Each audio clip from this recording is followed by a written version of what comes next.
They go both on Twitch and YouTube, and hello, streaming world. Uh, I guess YouTube ain't gonna be hearing this, but didn't hear it. But I was just kind of like just kind of saying a little to myself while I typed out your title. I didn't realize, yeah, it was gonna be streaming that one first. My bad. Anyway, how y'all doing today, this Memorial Day? Y'all doing good? Y'all behaving? I know I've been busy. Anyway, oh my God, what do I even say? But yeah, today I'm gonna be doing something I haven't done in quite a while. I haven't done any YouTube viewings. You know how that goes. Uh, let, uh, Give me a second. Let me just do something, yeah, with my accounts here. Anyway, but yeah, today, like I said, today we're gonna be just watching some videos, doing our thing. Don't think too much of it. Let's, um, yeah. How have you guys been spending your Monday so far? You guys good? For those of you who might not be in the States, you probably on your way back or from work. Not even in the United States, there's like 3 to 4 hour time differences. But yeah, you know what? Let's talk more watching. I've been wanting to watch. Okay, so let me be transparent. I've been wanting to watch the Civi 11 video for Mouse for about a week now. Just because he's a funny guy. I like watching his content, all that good stuff. But I kind of wanted to go in it with all my information without getting spoiled for anything. So it was just one of those like, I want to get to this game. You know how that goes. And yeah, this is be my last hurrah with Mouse. So without further ado, oh oh shoot, I probably should actually get my videos in order for what I want to watch. I didn't even think about that. Considering the the Civi 11 video is like a fucking goddamn, it's like 51 minutes. Uh, yeah, I don't know what I will or won't watch. I This is usually how I do it, where I just go like, this is probably what I'll be in the mood for by the time that video's done. Because sometimes I'm a bit more tired than I would for than I would think. Be like, oh, yeah, I thought I'd have more energy. It happens all the time. It's yeah, it's not it is what it is. Like for lack of a better term.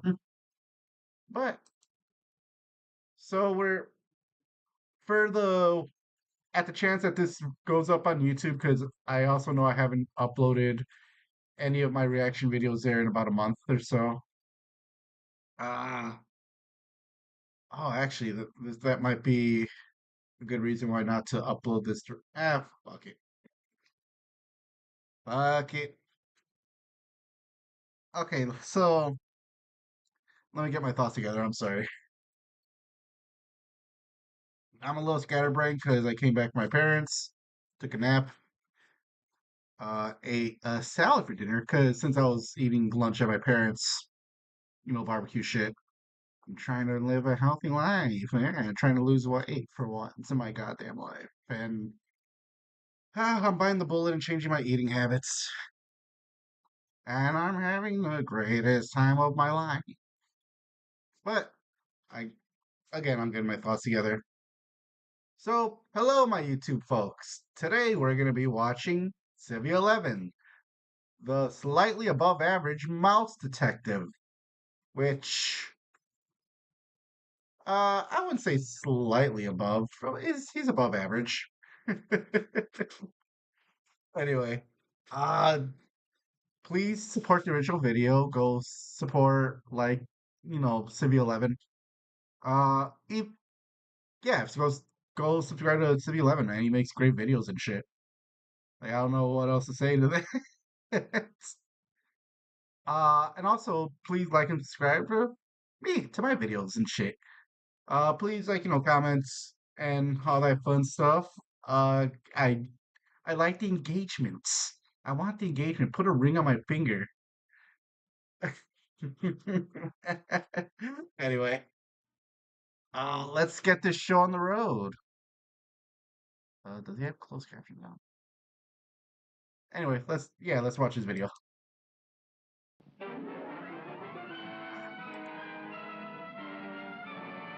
Ooh, pretty.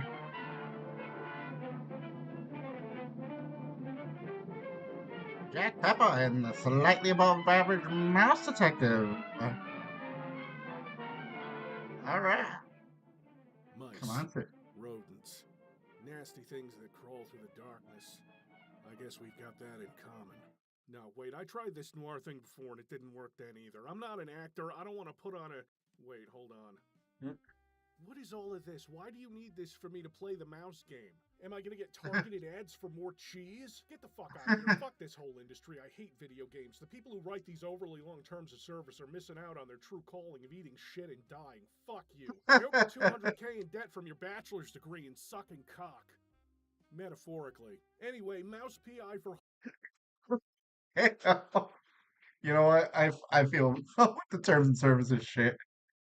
God, he. hire is an arena shooter advertised as a boomer shooter pretending to be a Mhm. noir story. It's a mystery wrapped in a riddle inside an enigma. Okay, I guess it's all. Yeah, it's an arena shooter. Like I did it ever advertise as a boomer shooter? I mean, I guess some people talked about it as if it was one, since it's a very nostalgia pastiche first person shooter. Uh Again, I don't remember the company ever selling it as a first person shooter, but maybe some Overzealous fans did. But yeah, it's definitely an arena shooter.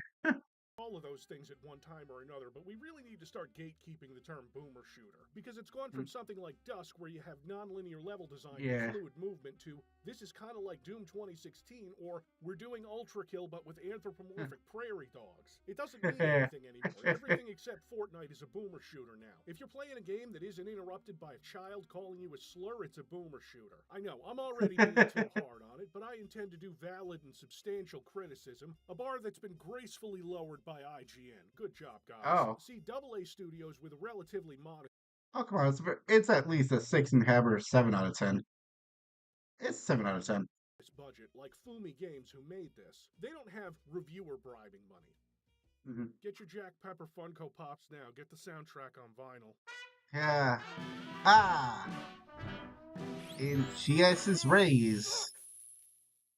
Jack Pepper, private investigator, begins his journey on a blimp high above the city chasing Ooh. question marks. His name isn't revealed, but there's something I don't like about him. I just can't I don't. put my finger on it. I don't like. I see what you did there, Civvy.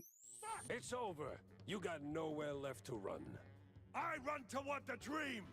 A bright future ruled by big mice. Does he mean Big rats? mice. Let's talk about the art style, because that's the first thing everybody notices. 1920s rubber hose animation, like that Yeah. other game. They certainly commit to it, and it's good. Mhm. Like all the animation, beautifully done. It doesn't always mesh completely with the Unity-powered 3D backdrops that are everything else. I feel a pang of inadequacy whenever I see barrels of my guns all droopy, but that's probably a personal problem. uh, I don't really agree with that. Like, I think it does mesh as well as you could expect with the 3D backdrop.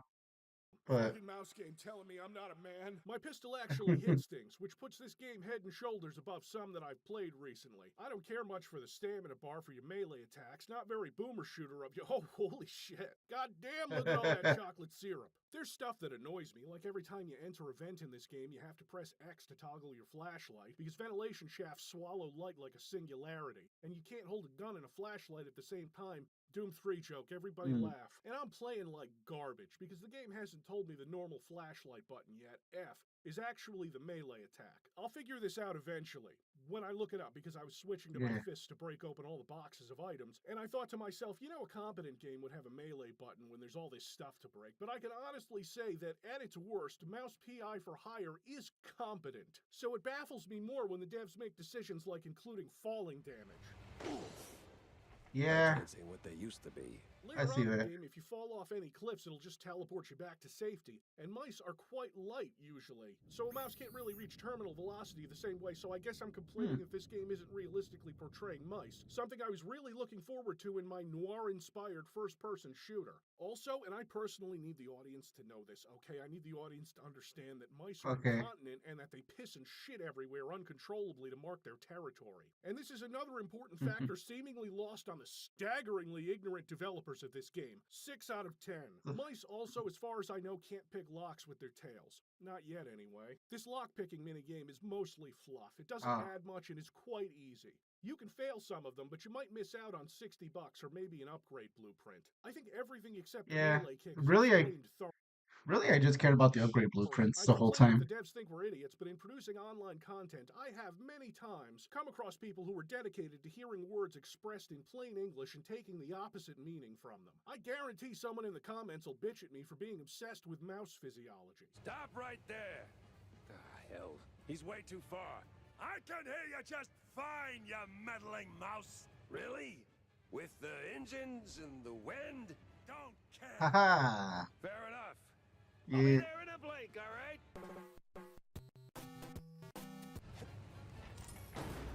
You rocked the boat too hard. This is where you fall down. What a crappy line!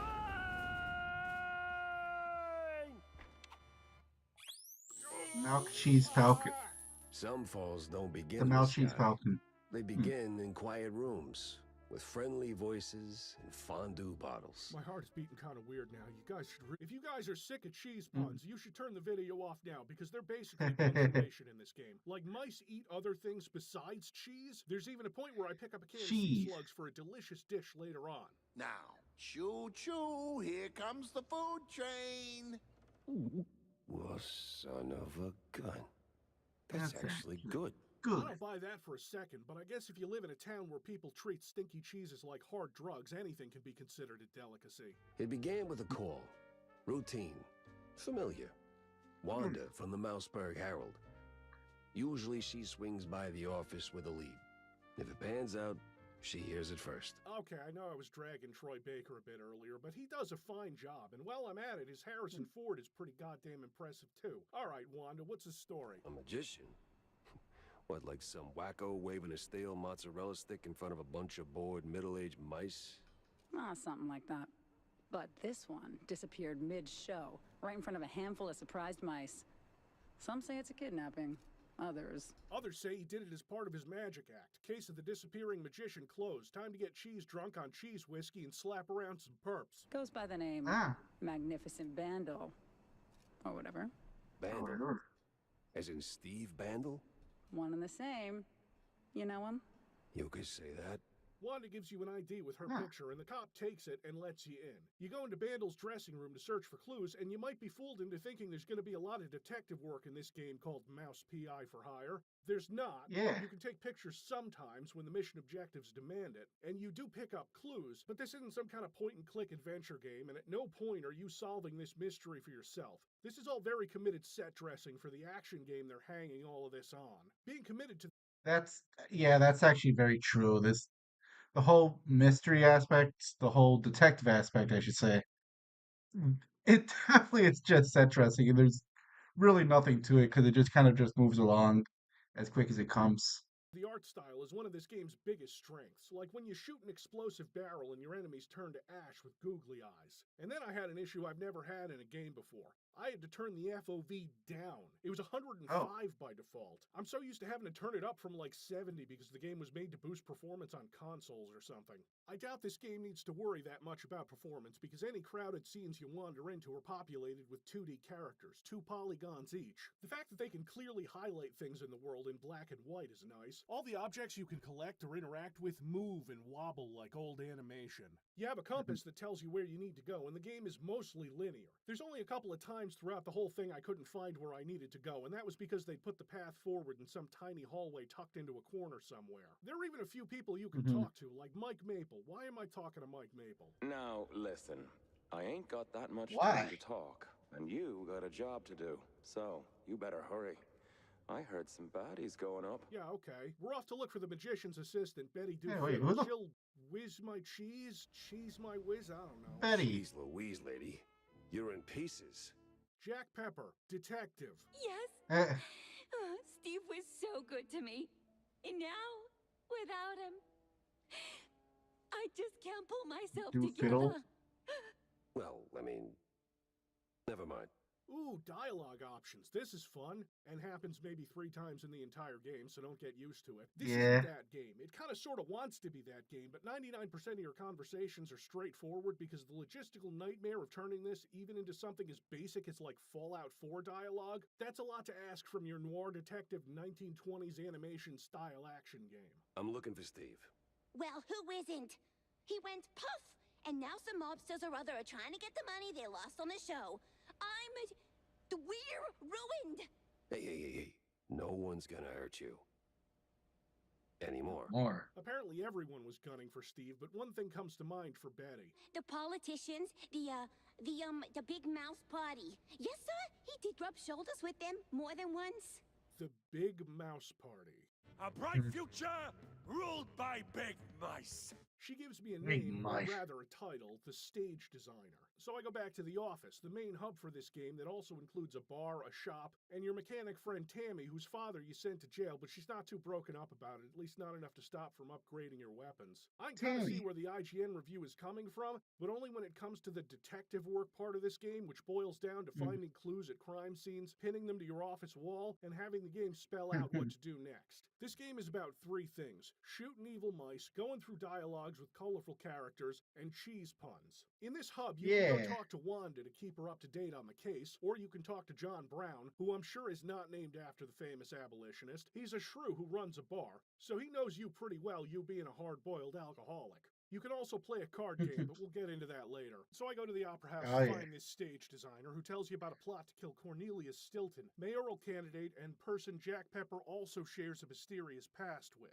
They were in the big war together, World War I, except with mice, and I'm sure they've got a cute cheese-related pun locked and loaded for mustard gas. But that's nothing Mustard gas. compared to the game, which is conspicuously aimed at Stilton's balcony. There's Stilton.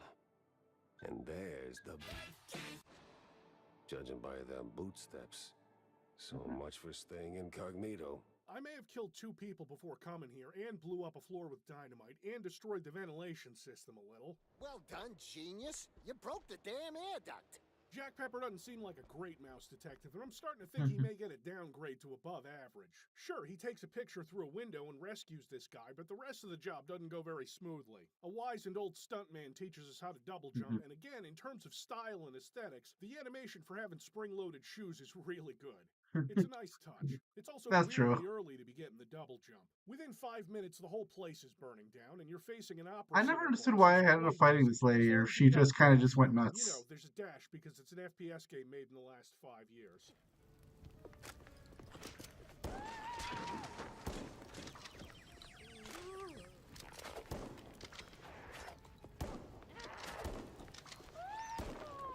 There you go. Did get long to Kingdom Come.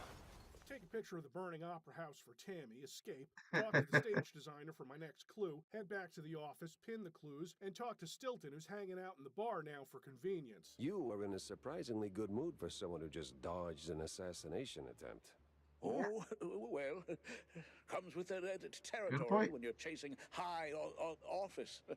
He has a stutter for some reason, which doesn't really lead to anything, it just wastes my fucking time. Not to shit on people with a stutter.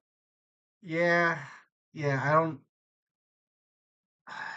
I guess to differentiate like characters from each other to kind of make the world feel more alive, like with people with little verbal tics and stuff like that. I get it why that would seem appealing, or at least seem like the direction to go. But I don't know. I think it got a little overplayed and did just elongate so many conversations. Oh God. Uh, I'll be right back. I'm gonna get a glass of water real quick. My 1 second.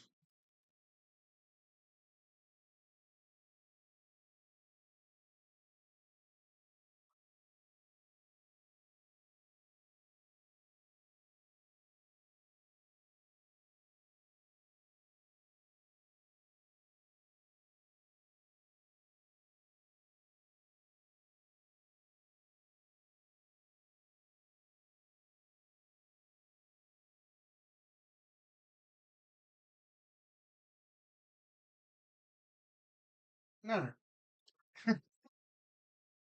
Oh my god. Funny thing is, like, cause my workstation is just 2 feet away from my fridge and all my kitchen, as well as another 2 feet away from my living room and 1 foot away from my bedroom. Small, small area, small living area. Is this working? Ba-da-ba-ba-ba. Yes. Okay. Okay. Sorry about that. Uh, I was a little concerned for a second because I'm just like, wait, I don't see my guy moving. There's just a bit of a delay in the when it comes to watching it through YouTube. But I'm My playing a game bad, where I read but the dialogue faster than I hear it. This whole assassination attempt is apparently good for business. Cool guy who, astonishingly, doesn't turn out to be evil in the end. Because he yeah, also that's true. That did surprise me as well. Cornelius or Stilton just not being evil. That did surprise the fuck out of me. served in the Mouse World War I with Jack and Steve. Yeah, old Jack, Steve, and Cornelius. Stilton gives you the address of Steve's mansion, which you don't go to yet. In between missions, you drive around in a style that reminds me mostly of Dick Tracy on the NES, a game I have never played and only know because of the internet. There's a few roadhouses around where you can do most of the same stuff as the main hub, like upgrading weapons and playing cards. Steve's mansion is closed, so instead we go to this outhouse where the secret entrance to his lab is. I think this game got a lot of flack from that one review because they looked at all of this stuff, the driving, the open world, and they were thinking they'd get a game that commits to that stuff, which is a little silly. Doing all of that stuff is difficult for a AAA game, and I wasn't expecting it from the $30 highly stylized game that sold to me as a boomer shooter, or more Yeah, I was about to say, yeah, for the price that they were selling it for, like there was no way it was gonna be all that. accurately, a guns blazing, jazz fueled Wait. Oh wait, rubber hose inspired first person shooter. adventure, like it says on the Steam page. That's Yeah. probably more accurate. The website still says boomer shooter in. Oh damn, they did sell it as a boomer shooter. Fuck. Now I can't forgive them. It wasn't their advertising. Okay. But then on their Steam page it's an accurate description for what you're getting. Okay. Inspired. Would I love LA Noir with mice? Maybe, but I think that's a little too much to expect from a game that has more cheese puns than any previous work of fiction. More than a cheese grows in Brooklyn, or David Chatterfield, or even the harrowing Havarti of Darkness. Havarti of the Havarti of Mousetraplet. Mousetraplet. Okay. I like Havarti of Darkness. I'm gonna be David Chatterfield. Yes, I did find the melee button just in time for the shield mice to show up. Alright. That's good. This magician was doing a shocking amount of science to bring his dead assistant back. Let's see how that's going.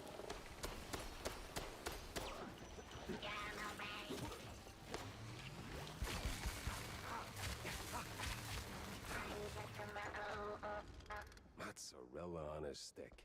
This thing looked an awful lot like Steve's old stage girl. Do you think all these cheese puns are to get by the Hays Code? This robot has a shocking amount of health, but I wouldn't say it's difficult. This is like the second boss of the game, and I'm about 2 hours into it. The shotgun is fine, I guess. I remember had more trouble with the which is not the funny thing about like that robot level is I remember having more trouble with the first iteration of that robot than I did with any of the other ones that were supposed to be more difficult. nothing, and that was me testing it after I'd upgraded. It's nothing to write home about. I like the next weapon a little more just for the seeming cruelty of it. Imagine it's a super soaker full of the dip from Who Framed Roger Rabbit, except in black and white, Yeah. so the goo it shoots out is like milk. Corrosive, unhealthy milk, the kind they're trying to get back in schools because the fucking libs banned it, the pussies. He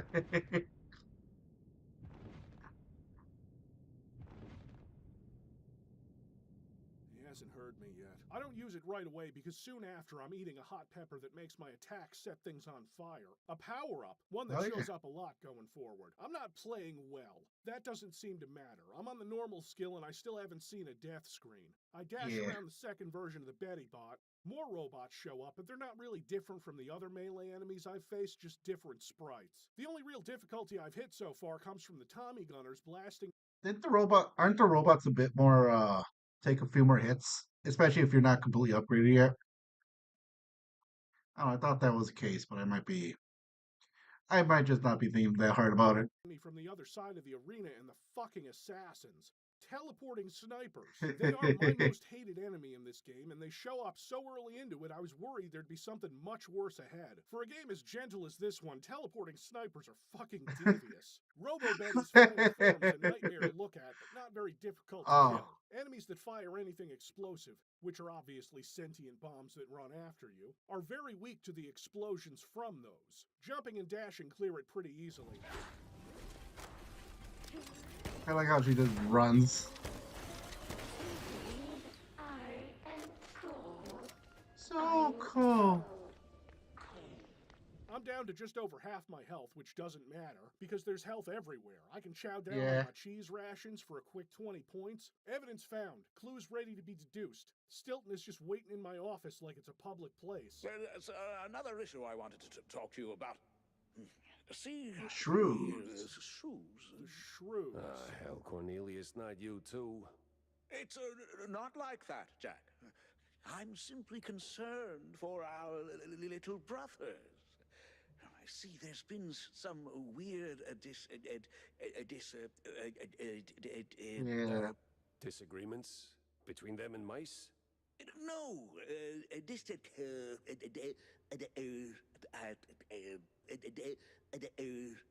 Yeah.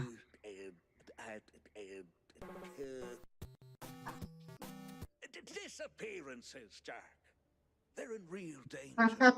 See the shrews. Yeah, he overplayed it a little bit. Like, I mean, I'm sure it's accurate to. Well, okay, I'm not gonna say I'm sure it. I know it is a little accurate too, because I have some folks in my own personal family that have, speech tics or stutters like this, and yeah, yeah, it's very accurate. But I'm gonna be honest. Ha Again, like playing it completely straight is a bit much, especially when you're trying to get through when it's like a first person shooter and you're trying to get through it. Were always a thorn in the side of. I, at least I don't. At least that's what I believe. If you think something different, then that's completely fine. uh, um, Again, it's just like I wouldn't know. How do I phrase this? I don't know what the happy middle ground is to show. Just a character like this without it being like too over the top. You know what I mean? And still have it be accurate. That's kind of my thought about it. You know, The uptight and wealthy? a little bird told me that the shrews are disappearing faster than a shell's trench. I also heard that the police might be involved. Oh. Please, don't hurt The- me, officer. The Shrew Connection. Is that a reference to the French Connection? Come on, you could have done better than that, bro. Cheese stick on the sidewalk. I ain't done nothing wrong. Okay, considering the wide and varied use of cheese in this universe, he could be talking about a fried stick of mozzarella, a cigarette, or a dildo. Easy, pal. I'm not a cop. What's got you so jumpy? Oh, them cops. Yeah, serve, protect, all that. No. They're rounding us up. Wham! Paddy wagon rolls in and then gone. So we've got a police force going around, brutalizing and rounding up the shrews. I know Ah. writers who use subtext, and they're all cowards. Look, Yeah, it's a bit on the nose. I think that's definitely true. Sometimes you just wanted to be like, yeah, you know what? Fuck subtlety. None of us batted an eye when Wolfenstein The New Order had a level in a concentration camp, but this is given a whole different kind of camp energy. I've uncovered real crimes, corruption on the police force, and some kind of mascarpone murder by the Gorgonzola Gestapo. A feta Gorgonzola solution. Gestapo. A halloumi cost. Wait, what? Gorgonzola Gestapo. A mascarpone murder by the Gorgonzola Gestapo. A feta solution. A halloumi cost. Look. The Fatal Solution Halloumi. Fucking damn it. That's so bad. Look at this. They're doing Colby Nacht. They're taking them to Brekenwald and Limburg and Belsen, turning them all into Shrewyear. Please like and subscribe. Oh! Oh! Oh! Oh! No! Oh dear. What was I playing? Oh, yeah, right. Of Mouse. course, the mouse game. I was getting bored, so I bumped the difficulty up to Super Sleuth and noticed very little difference. It was slightly harder, but not by much. And so the rest of the game is played on Super Sleuth, and I'd encourage you to play it on that too, since most people are better at video games than me if the comments are to be believed. Let's take a picture of the police brutality. That won't get us into any trouble. It's not like the police do this kind of thing all the time, or so this memo directly from the Department of Justice says. Police brutality isn't a thing. Innocent people getting the shit beaten out of them is actually based as fuck, and the Department of Health is telling me that police cum is actually good for your bones? Yeah, but first I gotta get my berserk spinach and beat up some cops. Come on, Sammy, you're treading a little too close to real life politics now. Some people that actually use the word base unironically are going to be very upset with you. You'll lose social credit, Civvy. Or people pretending to be cops, as cops would never do such a thing. This has Big Mouse Party written all over it. And they sure have some big mice, like this round bastard who charges you, a standard God, I hate that fuck. enemy. The dip works good on him.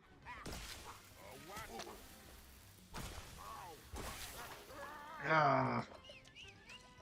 I He's certainly don't wanna call bone, this game literally. lazy just because it has a lot of standard FPS tropes stuffed into it. It's all done, like I said, competently at worst, and the world itself is filled with little crumbs of backstory told through newspapers, some of which are decades old. Yeah. World War I was called the Quite Big Affair. Before I get out, I have to find more pieces of evidence, one of which is...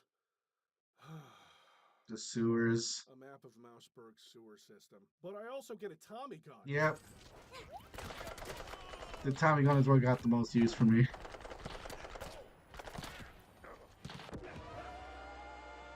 Oh.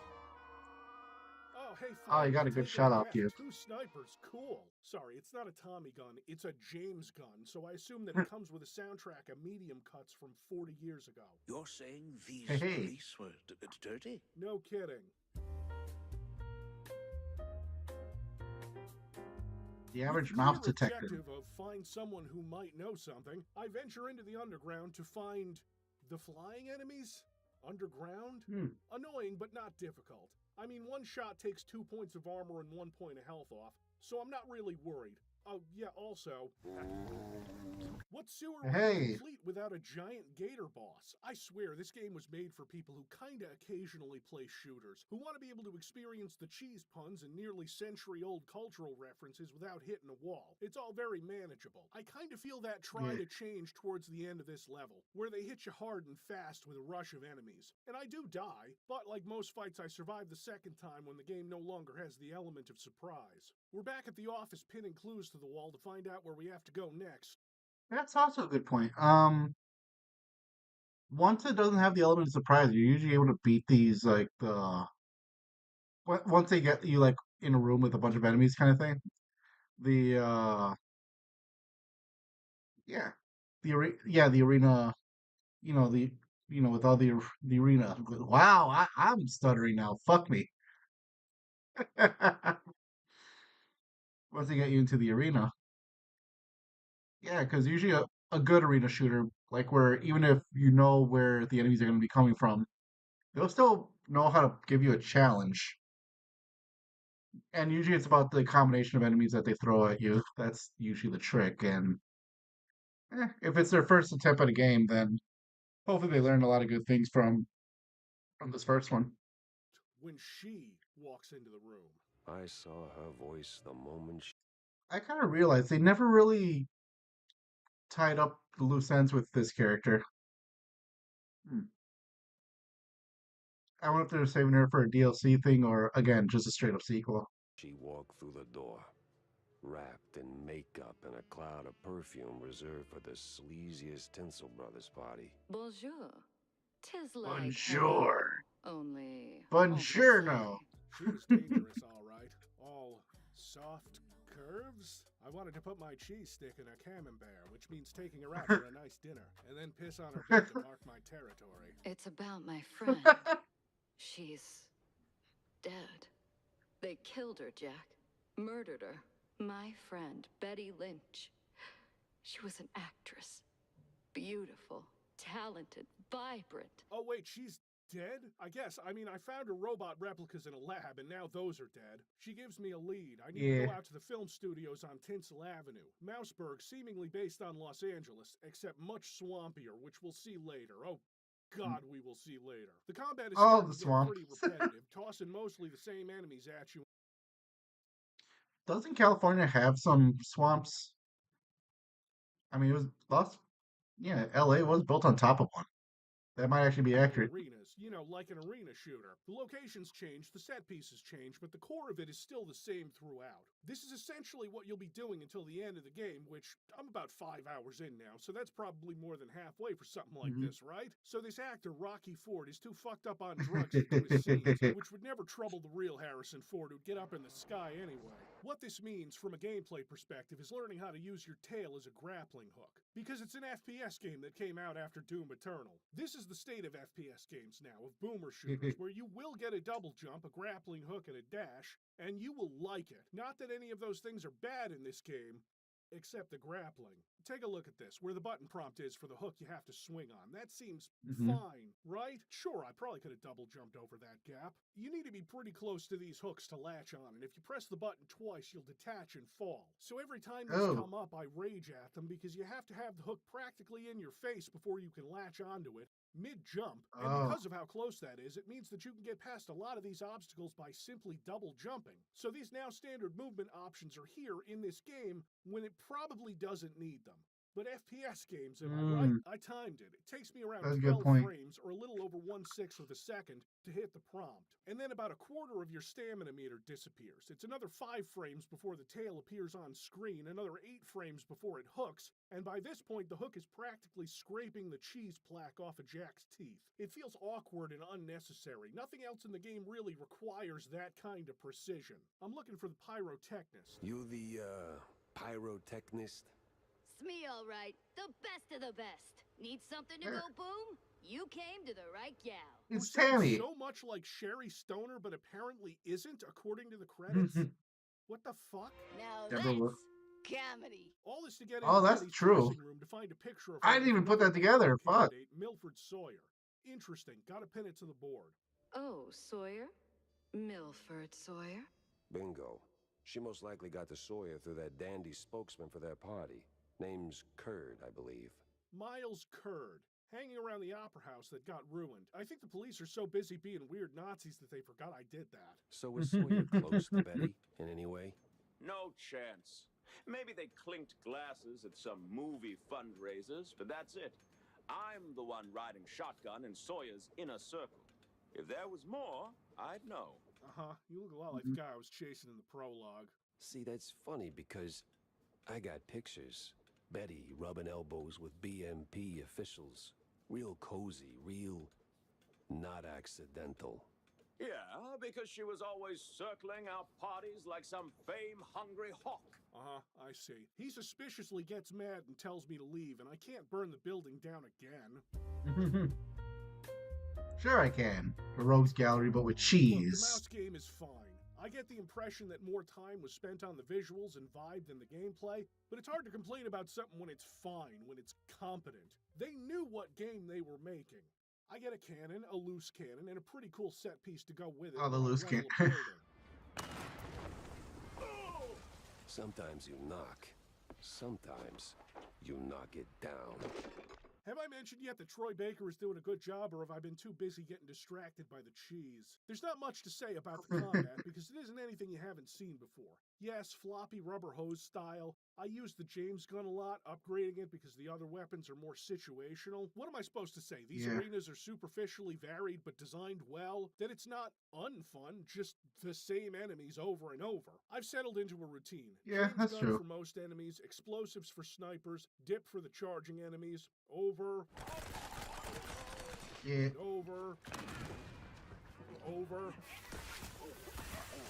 And I'm in hour 7 now, and this guy gives me a lead on where to find the missing shrews, so we've got to be gearing up for a showdown, right? I almost feel babied at times. You know the kind of walls and boom shoots that you can blow up? In this game, they're marked with a message that says totally normal wall, and they're very, very obvious. More They are obvious, but the problem is like damn near every wall has cracks on it, so they kind of have to do that.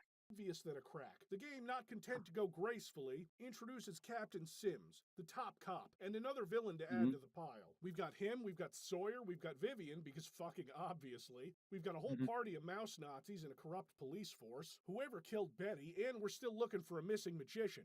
The way to solve this case is with some good old-fashioned detective work. Now that's... Oh, and I can't forget about the Professor, a German Damn, I kind of want to play Doom now. scientist and winner of 1933's Peter Lorre look-alike contest. I hate him the most. And then... You'll fucking see why. Everything Oh. after this is where I'm putting the spoiler tag, because we actually start getting answers. Sometimes. But first, I need to take you kids back a little. Talking baseball. Baseball.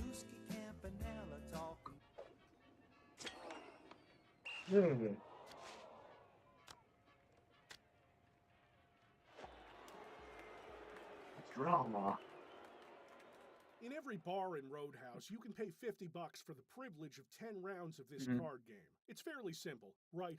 First 5 rounds you're at bat, then the other half is you pitching. You have to throw down cards that have a higher number than your opponent, so if you're hitting, you put a batter up and maybe a modifier to increase your score. What is all of this for? Well, with each game you win, you get a token. There's a vending machine in this bar that wants 20 of them from you, which means you have to win this card game 20 times. That's 200 rounds. I was locked the fuck in. I want whatever's in that cabinet, and I want it bad. Yeah. Some secret buff, maybe a new weapon is in there, and I'm gonna play this goddamn card game until I can open it. I just have to win it 20 times. I do know what's gonna happen.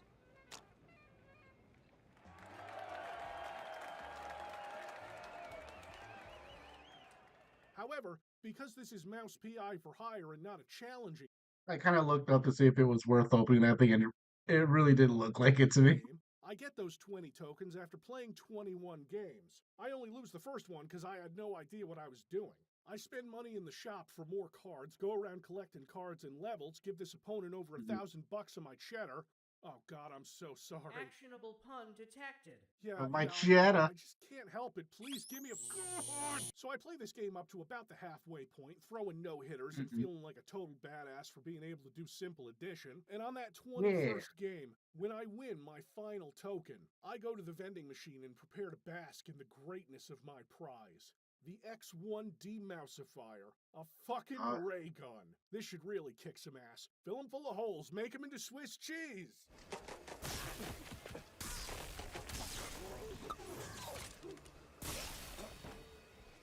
Oh, wow, a perfectly accurate weapon that can two-hit some of the lower-tier enemies in the game. That's absolutely worth all the time I spent playing that card game. Never mind that it can't be upgraded and you have to pay a steep premium for the ammo at the shop. I know that the game is too easy already, but for a special weapon I have to unlock to be only slightly more useful than weapons I can actually find ammo for, I think this is when I started to turn on the game. 7 hours in. That's okay, we're about to raid a mansion. I'm glad I didn't do that. Get some answers and crack this case wide open.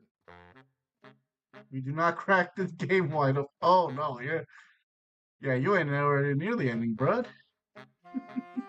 Oh, hey, look, a better weapon I didn't need to waste an hour of my life getting. Some kind of incendiary Double. double-barreled menace that puts the regular shotgun to shame. Becomes part of my normal rotation. We meet an old true woman who helps us with It's some fun, but small I just cave don't like the wisdom. fact that how much. Down and leave, Shell. This ain't no place for a city mouse. Bad spirits, yeah, here? She's clearly Yeah. some kind of sorceress, and I'm not going to dig too deep into it. We need to get into the mansion, but the caretaker won't open the gate, which is an enormous hurdle that we get over by summoning the spirits of his 3 dead wives, which is bananas. Insane cartoon shit, sure. What else would you expect? Yeah. How about a soft lock, because the invisible walls keep me from getting to where I need to go, so I have to do this battle again, which is practically indistinguishable from the last battle, except now we're in a swamp town. The third wife goes demon mode and swamp. needs to be subdued with my flashlight, which is a fairly easy fight that goes on for entirely too long. A string of words I'll probably deliver in this video more than once. The regular battles aren't actually that long. They're quick, sometimes over before you even need to take a breath. However, there are about 60,000 of them. I live again. Hey. Oh, I get it. I'm not saying that the game that has boom shoot references, several sewers, and Nazi mice is baiting me specifically, but it is. Because we don't have enough characters for me to unceremoniously cut from this video to keep it even remotely Blood. digestible for the audience at home, here's Millie, Kurd's half-shrew daughter. Who the heck are you? Beat it, or I'm calling my dad right Dad? We get a phone call at the mansion telling us that Betty was scratched off the picture, so murdered, which really doesn't tell us much more than the extremely suspicious Kurd was involved. And the cheese curds have crumbled. This is the operator. There's been a murder at the secret show. Miles Kurd is dead. Okay, one less villain to deal with. And now Yeah. she stands on a bench in the hub area, glaring at you menacingly and occasionally asking you for favors. Side missions, which you sometimes get and can complete during the mostly linear levels. Oh, also, we didn't actually tell Millie that her father is dead. Bring me balloons, Jack! Lots of balloons! And why would I... I'm calling my dad! Yeah, not without a Ouija board, kid. You guys want to hear a secret? There's still 7 hours of this game left. We're chasing cheeseleggers in the swamp. What are they like? They're like all the rest of the enemies. I have to find my way into another mansion. We learn how to travel through pipes through a book of video game references. It's not a skill, exactly, because you just press the use key on a pipe and travel. I feel like I'm losing my fucking mind. The mansion is spooky, though. Got an eldritch Oh, feeling yeah. about this. An eldritch feeling. Come and Bolger. Oh my god, it's always Twin Peaks. I'm Bolger.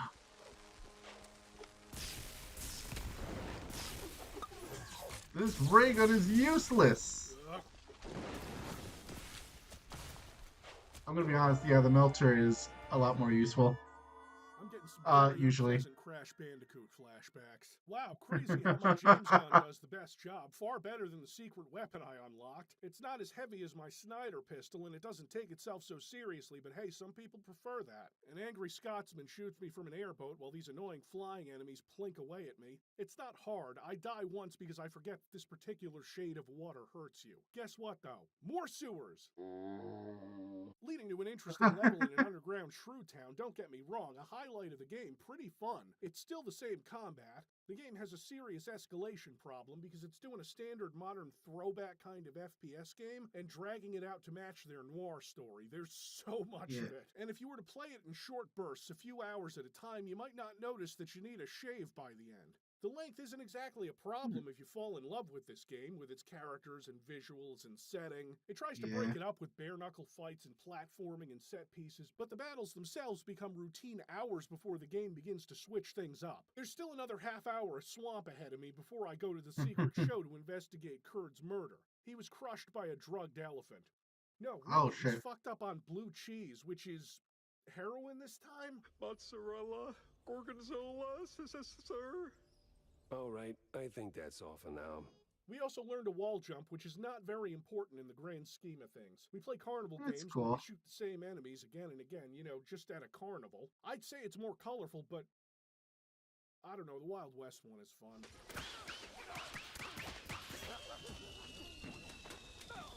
Yeah. Which... I don't even know. Go back Wait, to the what? movie studio for a Wild West shootout. I didn't have to play it in this order. It just happened like that. We get a real lead, a riverboat full of Nazis, where we go incognito, walking around with a glass of champagne, no, probably fondue. And you meet a nice couple of newlyweds and talk to people. Like, it's almost detective work until the game remembers it's a shooter first and foremost. Captain Sims takes one look at us, recognizes us after trying to kill us like 3 levels ago, and the jig is up. Sims gets a little plane boss fight with awkward cannons that let you fire once and and then he's just bombing the shit out of the place. But this is evolution, kids, because the fights are finally escalating to the point of being chaotic. Not much more difficult, though. There's so much health lying around, and the big packs, worth 40 HP each, respawn. I'm playing on the hardest skill, and this game does not want me to see a death screen. Alright, the big Nazi riverboat party has crashed, the boat burns, and I think we're finally out of the woods. Hang our evidence on the wall again, with Captain Sims, deceased, palling around with the big mouse party. I'll need more proof to be sure. Of course you will. This conspiracy board is only like 90% full, and there's only 5 more hours of this game.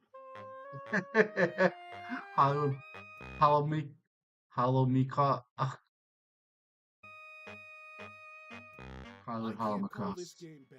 It is built on the most basic of FPS tropes, wrapped in this art style, but like it's mostly functional. The art is great, it just drags its feet. It isn't particularly interesting to play in long bursts. What is this? Courthouse? Yeah. The accused will take the stand now. Oh, is that Vivian as Judge Fatal? I know writers who use subtext. Oh, that was Viv. That's right, that was Vivian. Fuck it. No, wait. No, she kind of leaves me like a note that says like, haha, I'll see you soon. And then she never does. And they're all cowards. We get one area of the entire game in color, and you bet it's a big Wizard of Oz reference. Katie, take the black and white filter off this one. How are you still alive? Who the fuck is Richard Shingler? I don't know, he's yet another villain who's helping Vivian out, and he's a dickhole who teleports around. The main strategy I devised for the fights in the latter parts of this game is running around like a madman, dashing and shooting. Because most bosses try to swarm you with the same enemies you've been fighting for about 10 hours now. Sure, they might be reskinned like a cultist with a Tommy gun instead of a cheeselegger with a Tommy gun. No, I am not saying James Gunn again. I'm out of jokes for that. And the only weapon I ever find myself running dry on is the ray gun because there aren't pickups for it. The rest of the game seems really generous with ammo to the point where I could probably main whatever weapon I want. And the boss shoots at me while he's on fire and not aiming his gun, but it only does 10 points of damage. To my armor. We could keep shooting for an hour and neither of us would win. I just handed you your ass, genius. I almost die. Almost. He gets me down to 2 HP and then stops punching because he's stun locked by all the fire that he put in the arena. Oh, woe is me. The rest is silence. Well, alright. Shut the hell up then. I'm low on health, so I visit one of the 3 health stations in this arena. I gotta go to the asylum next so I can have a fun interaction with this brain in a jar. You get 2 new weapons in this level. The brain in a jar hops into a gun that lets you disorient your enemies, temporarily. With the number of enemies the game throws at you at this point, even after upgrading the weapon, it isn't really more efficient than the Tommy gun. Like a bone sword chainsaw thing is cool, but also has limited ammo and isn't really more efficient than the Tommy gun. Oh, also, it's so fucking useless. I hated this. This is where Jack's going after all the shit he pulled during the Great Big War, I tell you what. Are the rubber hose style cacodemons cute? Absolutely, I love them. Aside from the fact that they're just reskins of the existing annoying flying enemies. Again, visually, we've switched things up, but it feels the same until you hit the platforming section. The part of the game that I generally hate. Oh, okay. Oh, it's all the jumping and shit. Alright. Alright.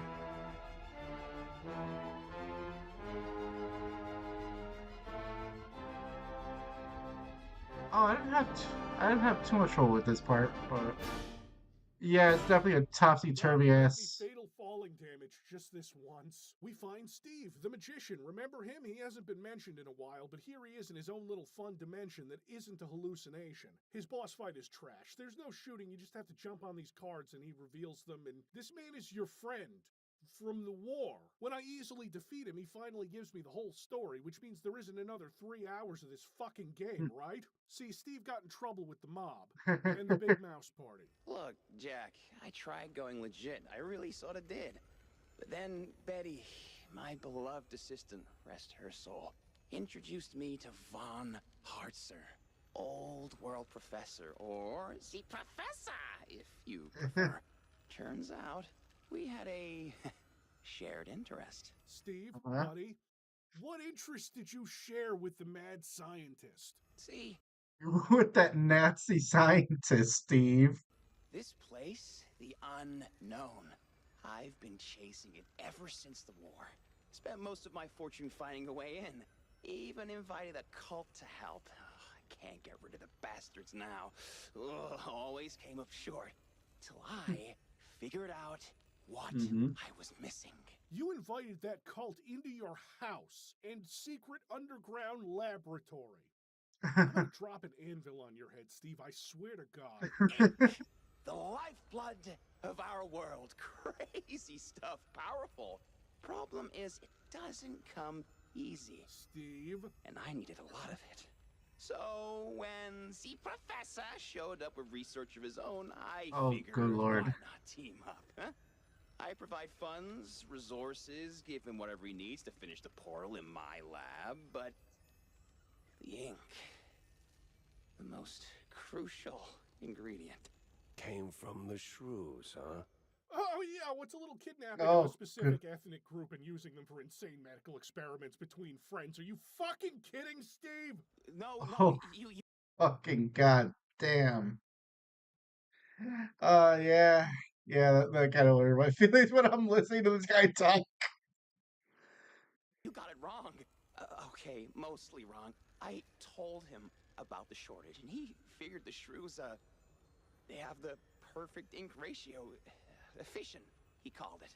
Look at this asshole and his fucking shrug. Like, oh, I didn't realize that I was stealing people's blood for my blood magic. Didn't think much of it. Brought in the cultists to help gather it, but then I found out von Hartzer was pressing the shrews, like literally squeezing them dry. Yeah, I got that part. I don't even kill Steve. He sends me on another lead to the docks. Not the docks we were at before, different ones. So I can both assemble a diving suit and then go underwater to follow the professor's submarine. But don't worry, gameplay while in the diving suit is entirely the same. Like, not even floating or swimming, you just walk. I mean, it sounds a little different and your view is obscured, so it is worse, just not in the way I was expecting.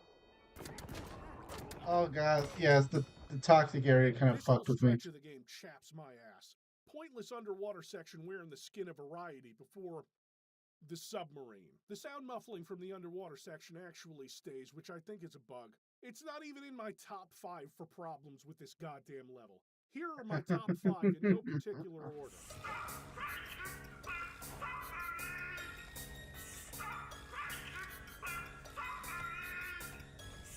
Yeah, basically.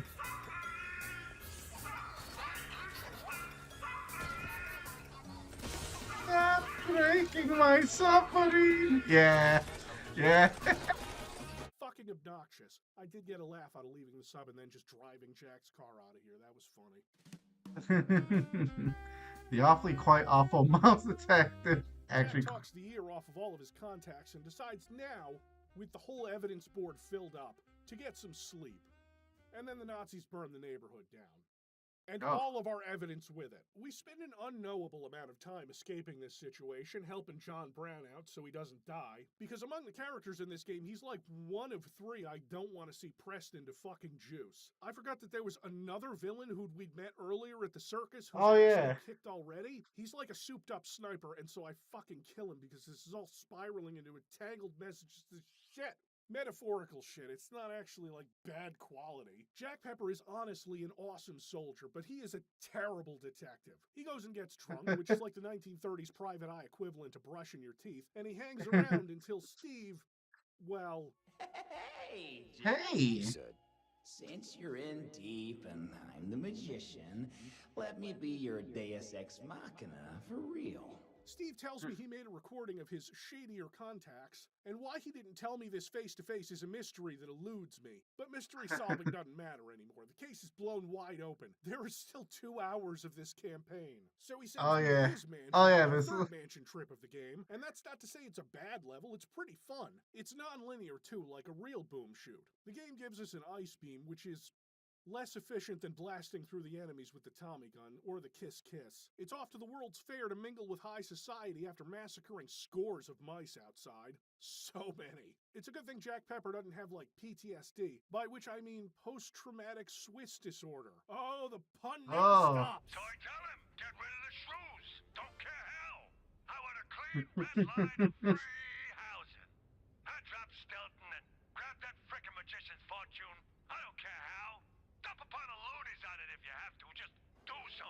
Now, I didn't find this at all realistic, because after hearing this, it seems like Sawyer's campaign is over, which is unthinkable nowadays. Like, yeah, if a politician in the United States talked about assisting in ethnic cleansing, you know what would happen?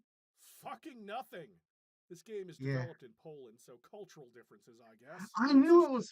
I knew it. I fucking knew. Like, I was looking at the name, like, okay, these are every like Jews with very Polish sounding names, or Poles with very Jewish sounding. And considering historically, like, yeah, there's a huge fucking crossover. But I was just like, okay, like I was looking at all the fucking names. So I'm just like, okay, this is like a really Polish ass development team. Okay, that was interesting. Okay. Sawyer is the one we've been chasing this whole time. He says he's got Tammy as a prisoner, or no, actually, he says it's someone I care about, and it's John Brown, which makes more sense. See, the thing about Tammy. Post GS is. Hold on, I can jump this gap now that I'm powered up. Oh, fuck you. Yeah. Tammy, you're here. I hope there isn't an awkward platforming section coming up.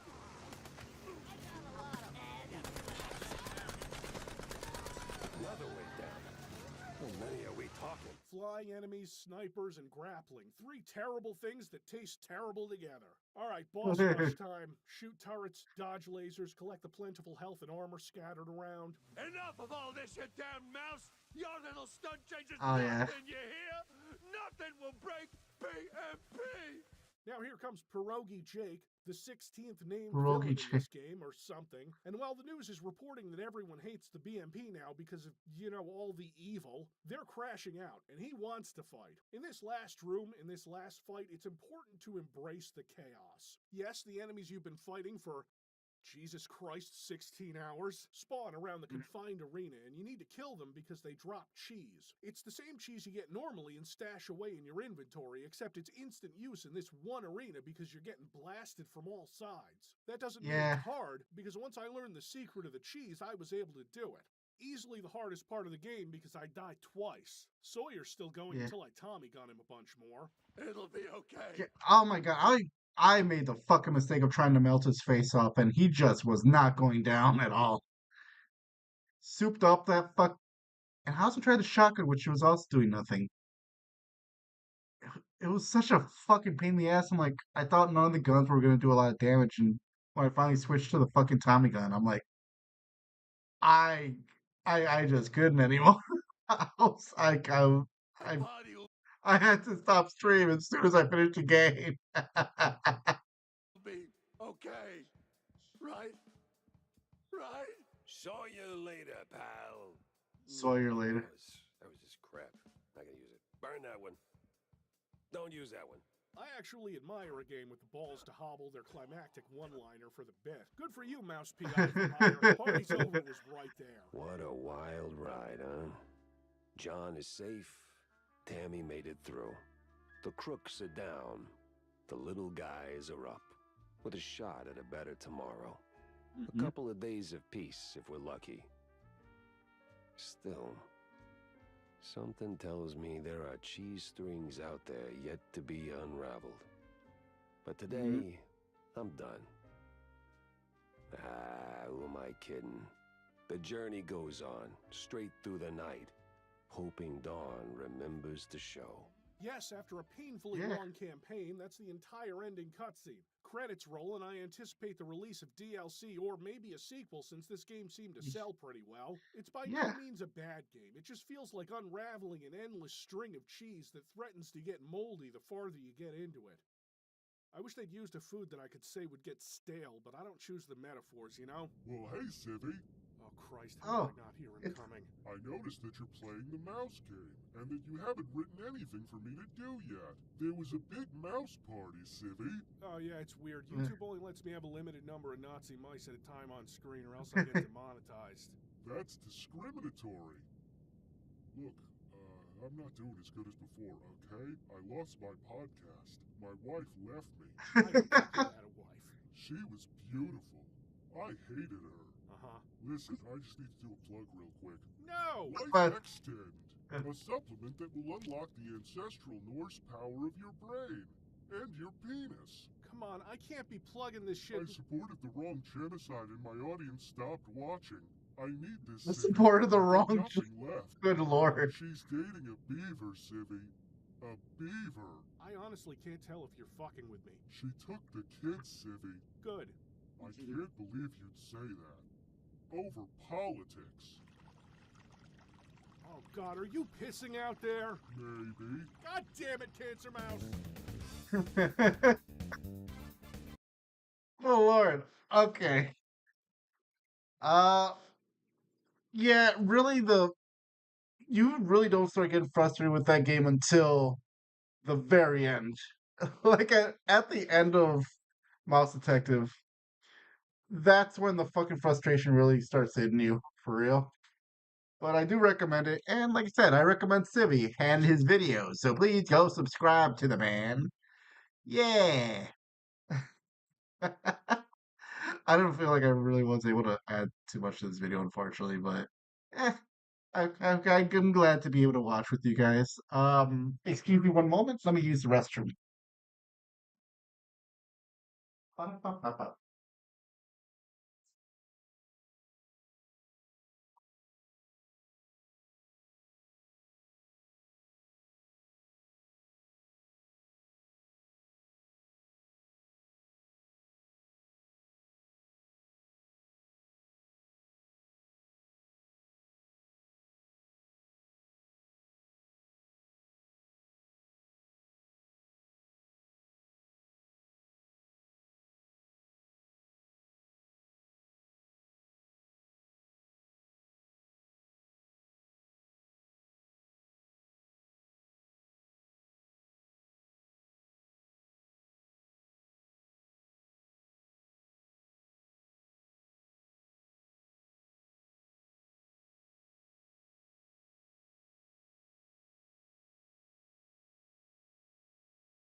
We've seen the great mouse detect. Oh wait, am I too far for you to hear? God, I hate this chair. I I kind of learned that also. I don't know if I talked about this, but I kind of hate this fucking gamer chair I got. It's just very because I'm used to sitting forward, and because of the way it's made, you can only lean back. You can't like have it stay forward. And I'm just like, okay, now I have no back support when I use it. So I'm kind of thinking of getting rid of it to replace it with a regular computer chair. And I don't know if I just straight up want to toss it or donate it or what. Because I really can't think of a single fucking person that would want this thing. Because a lot of people end up throwing this specific type of chair away. It's the one I got like off Amazon. Anyway, I thought enough. And you know what? I haven't kept up with.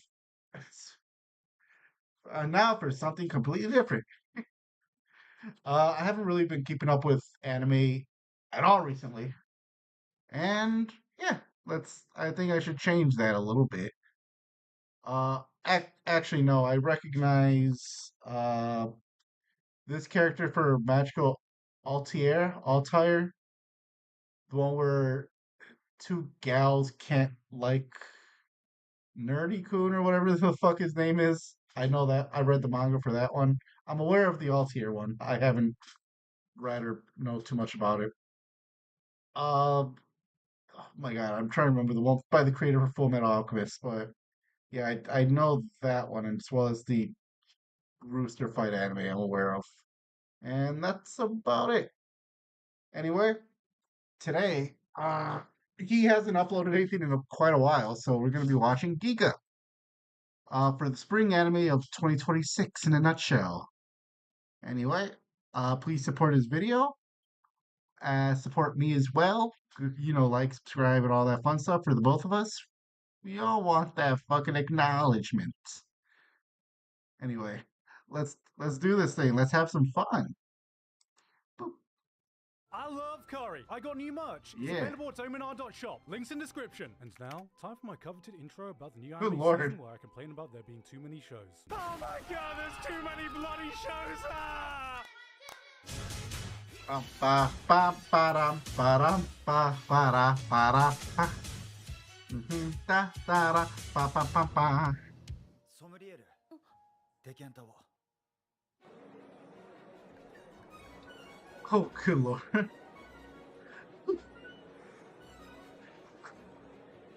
What's the fucking video?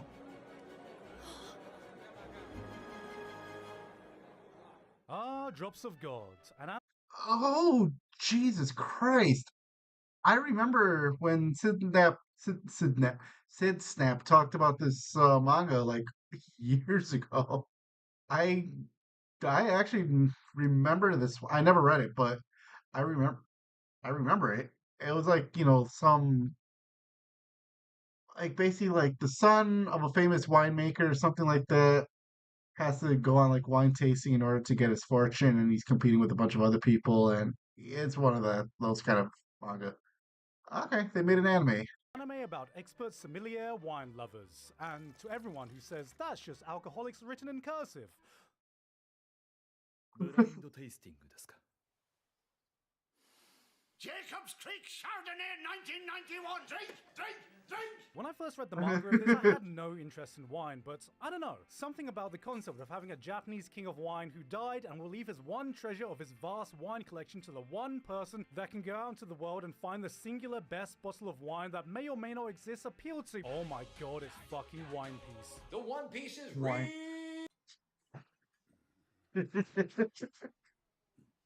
Oh, that's what it is. What though, folks? That's bloody nice. あ、くそ嘘またバグで動かねえ Hmm. 早く出ねえかな修正パッチ Oh man, imagine waiting for a game to patch when you can play a game that's just come out instead. Like, didn't Neverness to Everness just release? Is that the sponsor of today's video?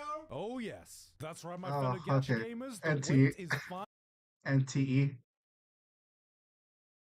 I'm gonna be honest. They could have done something very funny and called it NTR.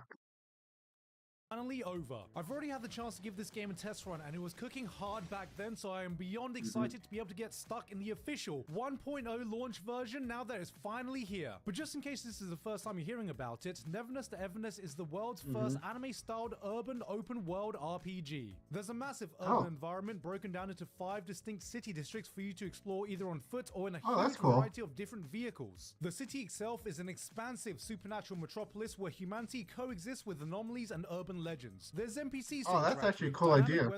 I kind of wish it wasn't this type of game, but that's a cool idea. You can explore inside buildings themselves, and on the topic of supernatural, there is, yeah, get this, a working public transport system. I know, right? London could never. Let's not talk about the Americans. It's a setting you can... No, to our credit in Chicago, we have actually a pretty great public transit system. I'll give us that. We have great, from buses to trains. We do have, they work very well. Engage with through a variety of different game modes. Of course, there's a single player campaign, but also there's online multiplayer racing as well. But knowing me, the thing I'll be spending the most time doing is aimlessly exploring the city for hours and getting distracted by everything. The peak open world experience. To celebrate the official release, you can grab yourself hundreds of free pulls and even get a guaranteed S-class character just by leveling up. Neverness to Everness is available on iOS, Android, PC, Mac, and PS5 with full cross-platform support. Thanks again to Neverness to Everness for sponsoring us today. And with that said, let's get back to spring anime. We got our usual boatload of sequels, Classroom TV, Dr. Stone, The Angel Next Door Spoils Me Rotten, and Iruma-kun are still going strong, even though I'm not caught up to these series just yet. ReZero is now apparently in one of the peak arcs of the entire series, according to light novel readers, and that makes me even more excited for this one, because I already enjoyed Season 3 immensely. I Got Reincarnated as a Slime is into its 4th season now, and this time it's coming back with 5 whole cores. That's like 60 plus episodes, so I can't wait to see more of this. Luke is going to use his laser pointer to point to account setup. Then a whole new no loop. Season 1 of Wistoria was a boatload of fun, so I'm excited to see what Season 2 has been Wistoria. cooking. We even got a sentence of a bookworm. If you're an isekai fan, you are absolutely feasting with these sequels coming out, but of course, I've saved the best till last because we got the highly anticipated The Beginning After the End Season 2, and guys, sorry, wrong player. And guys, you may hate me for saying this, but this looks like a The beginning after the. I don't even remember this one. Look, there's actual movements. I think we've doubled the frame count now. That's probably why. If he's talking about like, oh yeah, you can actually see movement. There's probably a reason why I don't remember that one at all. Man, I'm just saying, if this improvement rate continues, by the time Season 20 hits, Invincible Season 4 might just have some crazy competition. It's like, hey, everybody look at me. I'm 1 part robot and 3 parts asshole. Anime has this amazing power of getting you invested in niche activities you've never even heard of before, and I'm sure a bunch of new gen fans are about to discover Rakugo thanks to Akane Banashi. Okay. Now, if this is your first show about Rakugo and don't know what it is, it's a traditional art of Japanese storytelling where a lone performer recites stories while sat down, using only minimal props and movements to convey the characters through subtle changes in their pitch, their tone, and... This manga runs in the same magazine as Jujutsu Kaisen. It's Yappin' with Aura. Oh, good lord. This is a shonen No. He's trying to be hip with the kids. I can't believe it. This has never happened. Adaptation that turns Rakugo into a revenge plot with battles, tournament arcs, and Aura, coming from the director whose latest works include Witch Hat Atelier. Because directing one anime of the season contender wasn't enough. I want more. This is one of the best examples of how anime can make a gripping, engaging story around an activity you have zero interest in. Because guys, remember, this isn't just yapping. It's yapping Japan.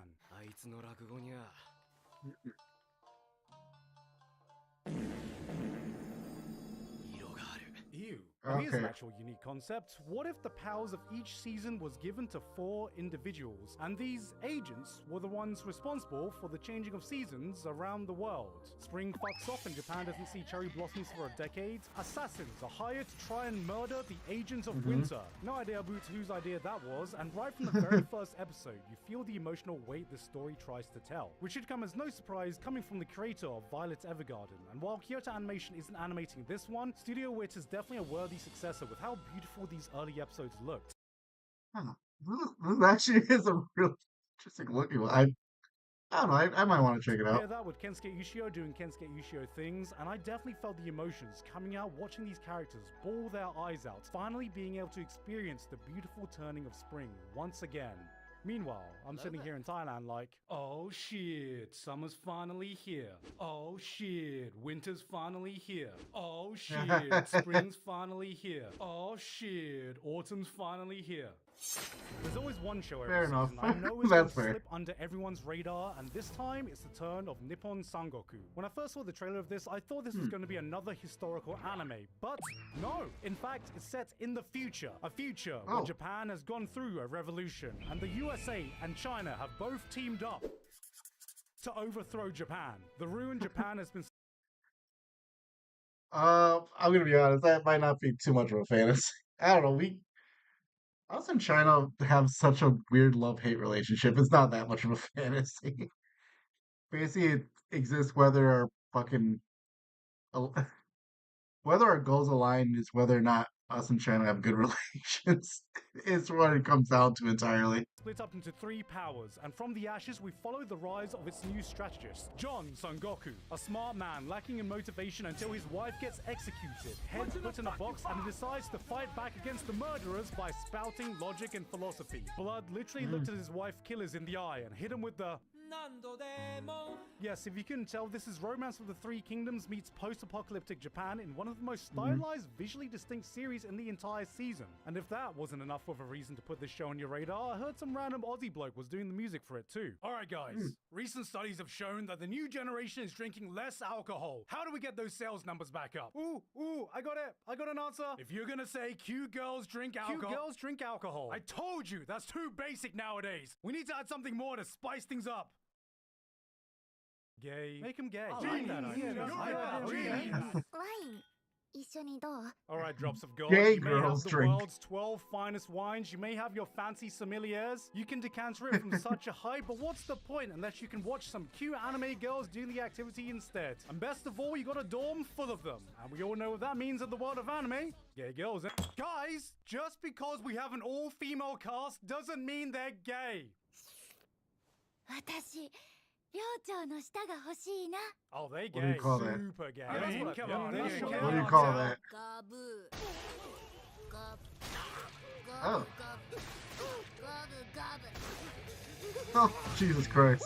Damn, what is this show? A new fantasy Oh. action from Studio Bones? Alright, now this looks like Bones at their prime. This is the type of show you drop everything to immediately... Oh, it's from the author of Fullmetal Alchemist? I mean, I guess I can wait a bit before I watch it. Demons of the Shadow. Oh, Realm, you the return asshole. of FMA author teaming up with Studio Bones in an anime that feels like it's walked straight out of prime late 2000s action Yeah, Demons of the fantasy. Shadow Realm. This one is one I heard of. I haven't watched it, or read it anyway, but Look okay. at this. We are so back. There's our main character, Ryan, Hawkeye, there's Ed, Elric, Envy's here. Oh man, I can't wait for Troy Mustang to come over with his fire glass. I don't know what I'm talking about. By far the biggest Oh, you draw for don't. me though is, spoilers for episode 1 if you want to go in blind, the setting. 中に馬が入ってて The horses are here and he goes, You thought this was a historical Demon Slayer-ass fantasy setting? Nah, it's the modern day with cars and helicopters. You've got demons who can gobble up people and fighting spirits with superhuman strength. And, well, also, there's the secret technique that's been passed down the Armstrong line for generations. generations. I'm an absolute sucker for settings that combine traditional fantasy power systems in the modern day. So it turns out the secret Yeah. to finally getting me to watch Fullmetal Alchemist was for it to not be Fullmetal Alchemist. Now every season I go through the spiel of highlighting the same 20 copy-paste isekai shows that come out, and I get it. You're tired of seeing the same stories catering towards the most unrealistic self-insert power fantasies, so I think it's time we just focus on the original things going on in other genres. Like gals can't be kind to otakus. Now, That's the one I see. this is a new romance comedy set in high school, and you see, unlike your typical unoriginal isekai I've read this protagonist, one. the main character here is actually a nerd who's a bit shy and socially anxious around girls, which, you know, is a concept we haven't really seen before in anime. Now, he gets noticed by the popular gyarus in class, and I know what you're thinking. Dress up, darling. 2.5D seduction. Tomozaki-kun. Well, now, hold on a second. The twist here, unlike those other shows, is that this gyaru is secretly a nerd. Yeah, I know, right? A popular girl that likes anime. So, despite being almost polar opposites, they get to bond with the main character through this niche hobby. And I mean, I'm pretty sure the last time we saw a concept like this, the Zenin clan still existed. And then we got I Fell in Love with the Second Prettiest Girl in Class. It's a high school romance comedy. And the interesting thing here is that the main character is a nerd, and that's combined with this idea that he's kind of shy, probably has some social anxiety.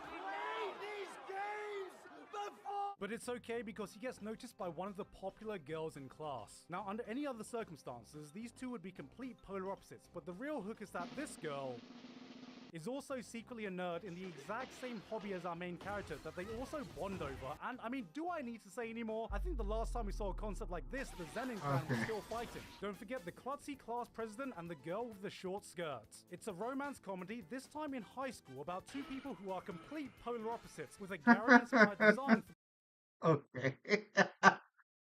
Okay, I see what the theme for this year's season is going to be. I mean, the main character. Love that concept. The Zenin clan was just murdered the last time we saw that. Mistress Kanan is devilishly easy. It's a romance Wait, what? comedy starring the Oh, popular girl God, in I class forgot about in this high one. school of all places, who this time is a devilish succubus type character with the classic design philosophy of my boobs enter the room a full second before I do, taking interest in a guy who is her complete polar opposite. Honestly, it's so refreshing to see an anime where the popular girl in class goes for the normal guy. I mean, where is the Zenin clan now? It has been that long since we last saw that. I Want to End This Love Game takes an original twist to the romance comedy genre by setting off the story of protagonists starting a new phase in their lives.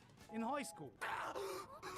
It's two characters who both like each other, but they don't realize they actually have feelings for one another, so they just drop subtle hints every day like, and 愛してるよユキヤ and you know what? I get it. Sometimes you just gotta be upfront with your feelings and not leave any room for ambiguity. Even a replica can fall in love is a high school romance drama with some comedy in it. We've got Gambare Nakamura-kun. Now, this is a new high school-based comedy with romance aspects to it. We got a shy main character, love to see it, but it also does capture this retro aesthetic that feels exactly like Yeah, I was gonna say this is a Ranma one hand. Look at a guy acting all nervous and flustered like this and go, "Why are you, mate? Gay?"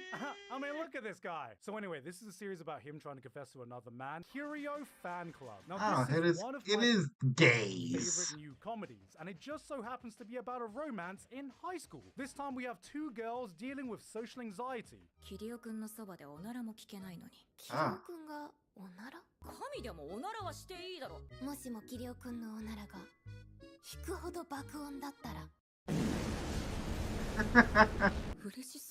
And by that I mean anyone in society gets anxious when talking to them. There's even a romance comedy not set in high school. Well, I'm not sure about this one though. I'm all for anime pushing boundaries with their ideas, but this one might be a bit too experimental for my liking. Okay, now we're talking original. Reincarnation. Imagine you wake up one day and you're 10 years younger. No, you've not de-aged. You've traveled back and woken up as your younger self. Well, that's exactly what happened to Haibara. Imagine everything you could achieve with the knowledge you have. You could rectify all your regrets, buy some Bitcoin, invest in Nvidia stocks, warn the world about COVID. The possibilities are endless. So then, my god, he decides to get with the popular girl in school in this new high school romance comedy.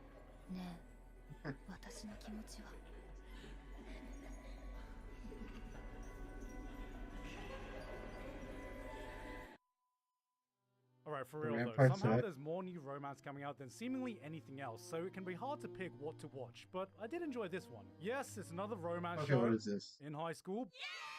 But it does come from the author of one of my favorite romance anime of last season, You and I Are Polar Opposites. And while this one is pretty much the polar opposite of that, one of the hallmarks that remains is that the author is able to craft insanely relatable moments through its characters, no matter their personality. So, if I did have to pick a single romance show to watch this season, it would... Oh my god, they did it! Girlfriend. Beautiful, absolute cinema. Rent-a-Girlfriend is here, baby. That's right. 15 million copies sold, 400 chapters in, and 9 years still going strong. We're gonna outsell Naruto. We're gonna outlast One Piece. Look at this prime rating. Just when you think we can't get any lower, the series keeps proving me wrong. We're pushing boundaries with this one, baby. Anyway, let's see what's going on with the Isekai this season. My ridiculous. Wait, what? My ridiculous. God damn reincarnate. Yep, as expected. Looks like the same old isekai to me. Okay, this feels like it could be an isekai. Is it an isekai? Yep. Yep, it's an isekai. Now this seems more like your typical powerful. The strongest job is not a hero. So powerful, there is no way they could lose. They're so far ahead of the competition. They can't throw this. There's no way they can throw this. Come on. Oh no. Rumiko Takahashi is still somehow active with a new show after all these years. What are you gonna do? Bleed on me? Huh. With Ranma getting remade, and now this, we seem to have met her in a very Chinese time in her life. Ah, hell yeah! Another assassin anime! Marriage never made a good impression on me.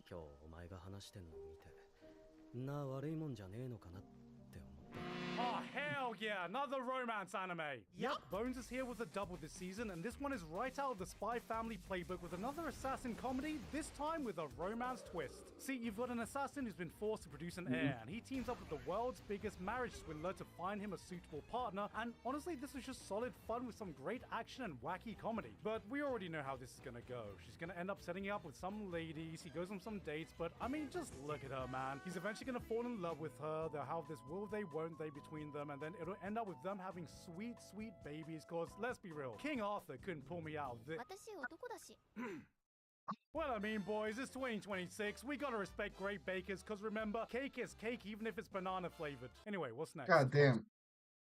Okay, I gotta see that again. I'm sorry, I got distracted by something.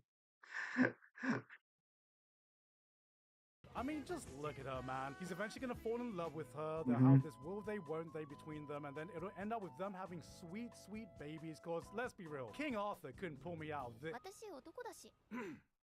Well, I mean, Interesting. boys, it's 2026. We gotta respect great bakers, because remember, cake is cake even if it's banana flavored. Anyway, what's next? Good lord. How fat are we talking? It's about that size. Okay, that's yes, we got cockfight. Oh, the a rooster new show fight. about superpowered cockfighting massive cock using the mega ultra power of cock to save all cocks Okay, around them in this come on, man. cock-shattering event where everyone is relying on cock to save us all. Oh no! Then we go from Cocks of the North Oh, Star inspired show it's to the the North Magic Star. Fist of the North Star remake. Oh, they brought it back. Okay, I didn't even know that. Say that again. Oh, 3D. Ah yes, one of the most legendary anime franchises of all time. Hawk Tuo no Ken. Spit on that name. There's a new anime about opera school, which is the first time I've seen anime tackle that topic. Oh hey, a series exploring what it's like being a fan of VTubers. Oh, Wonder what shit. I know this What game. to say. あなたは死にたくなったことある？ Have you ever wanted to die? 毎晩。 Every I'm night. thinking about this one. On one hand, from a production standpoint, this is one of the most visually interesting with some of the most genuinely unique direction in the entire season, tackling the topic of the darker side of online influencers, which is a theme that is right up my alley. But on the other hand, damn. Getting paid to kill tons of people is the best. Wait, what? This has the subtlety of a Sawano drop. This is what it's like Ah. following a cast of walking Google Dockies. Like, I see the vision. It flip-flops between showing shades of being the perfect blue or lane of streaming, but sometimes it's just missing that nuance to make its messaging hit, and ends up reading more Yeah. like some Facebook mom post about social media with the caption, "Images that make you think." Have you ever found your kid snorting his iPhone? I'm gonna give this one a few more episodes, but I'm hoping it doesn't get even more in your face edgy, or it's actually gonna want to make me die. That was a joke, guys. It's a joke. I'm not being serious. There's nothing anime could ever show me that would actually make me consider dying. 今やれること全力で。 Who are we showing? Okay, actually, Oh, good except lord. just in time for the HBO remake, we got Harry Potter and the Black Anus. You know what? Sure, we can talk Black about this Cat and basically Witch. being the princess and the frog, except French kissing some cat's balls. But honestly, I was equally shocked to see a genuine, by the handbook, old school panty shot in the big 2.6. Like for real, I saw this and flinched like a veteran watching war movies or a kid hearing 6.7. See, if you want to go down the edgy route, you gotta fully commit to not giving a shit. Like, how about a power system where you slit your throat to summon historical figures of the past, where power scalers can finally settle the debate of who would win in a battle royale between Albert Einstein, Isaac Newton, Pol Pot, and... yeah. It's Fate Stay Right, Unlimited War Crimes. And then we have a new show Stay called Right. Ghost Concert from the guys behind Symphogear that has given us another music anime with more great animation and action. Finally, the 12 Symphogear fans can finally start recommending this show to... the same 12 Symphogear fans. Aaron the Southpaw. Here's an interesting one. The original creator himself has come out to personally say he funded a small portion of this anime, which unsurprisingly has my respect. The mark of a true artist making a story about what it feels like getting into the world of art and the struggles of being a full-time artist. Let's see what this series has to say. Oh. Wait, what the fuck? Are you doing okay, bruv? Just last season, we had Freeren, sentenced to be a hero. Now we're getting more ReZero, Slime, and Mushoku Tensei is just around the corner. I don't think it's a reach to say that fantasy anime is going through a goddamn golden age right now, and yet, despite all of these heavyweights duking it out, somehow there is still space for one more juggernaut to enter the ring. Oh god, who is it? Oh, Altair. Okay. Witch Hat Atelier You know is a what? series that I could see this one being big. I could see that. The way they were talking about the manga and some of the, the little bits I've seen of the animation and of the anime, like online, I'm like, yeah, this is gonna hit. I stands saw that. toe-to-toe with the best the genre has given us recently. But what sets it apart? Freeren presents you with such an emotionally poignant tale that has the power to change you for the better. Dungeon Meshi builds a world that feels so alive and connected on such an intricate level, and while Witch Hat is no slouch in either of those, the aspect it stands on a class of its own is its approach to magic. Magic by design is not typically something we're meant to comprehend. We see its effects, we see the broad strokes, but for the most part, magic remains exactly that. Magical, some fantastical concept beyond our understanding. But what if it wasn't? Witch Hat presents us with a magic system that brings a sense of tangibility I've not seen before in fantasy anime. At its core, it's a system a child could understand, and they do. Crafting a system that's so beautifully simple to grasp, you could start inventing your own spells in this universe. Yet as the series goes on, you begin to realize how infinitely complex it is to fully master. Magic.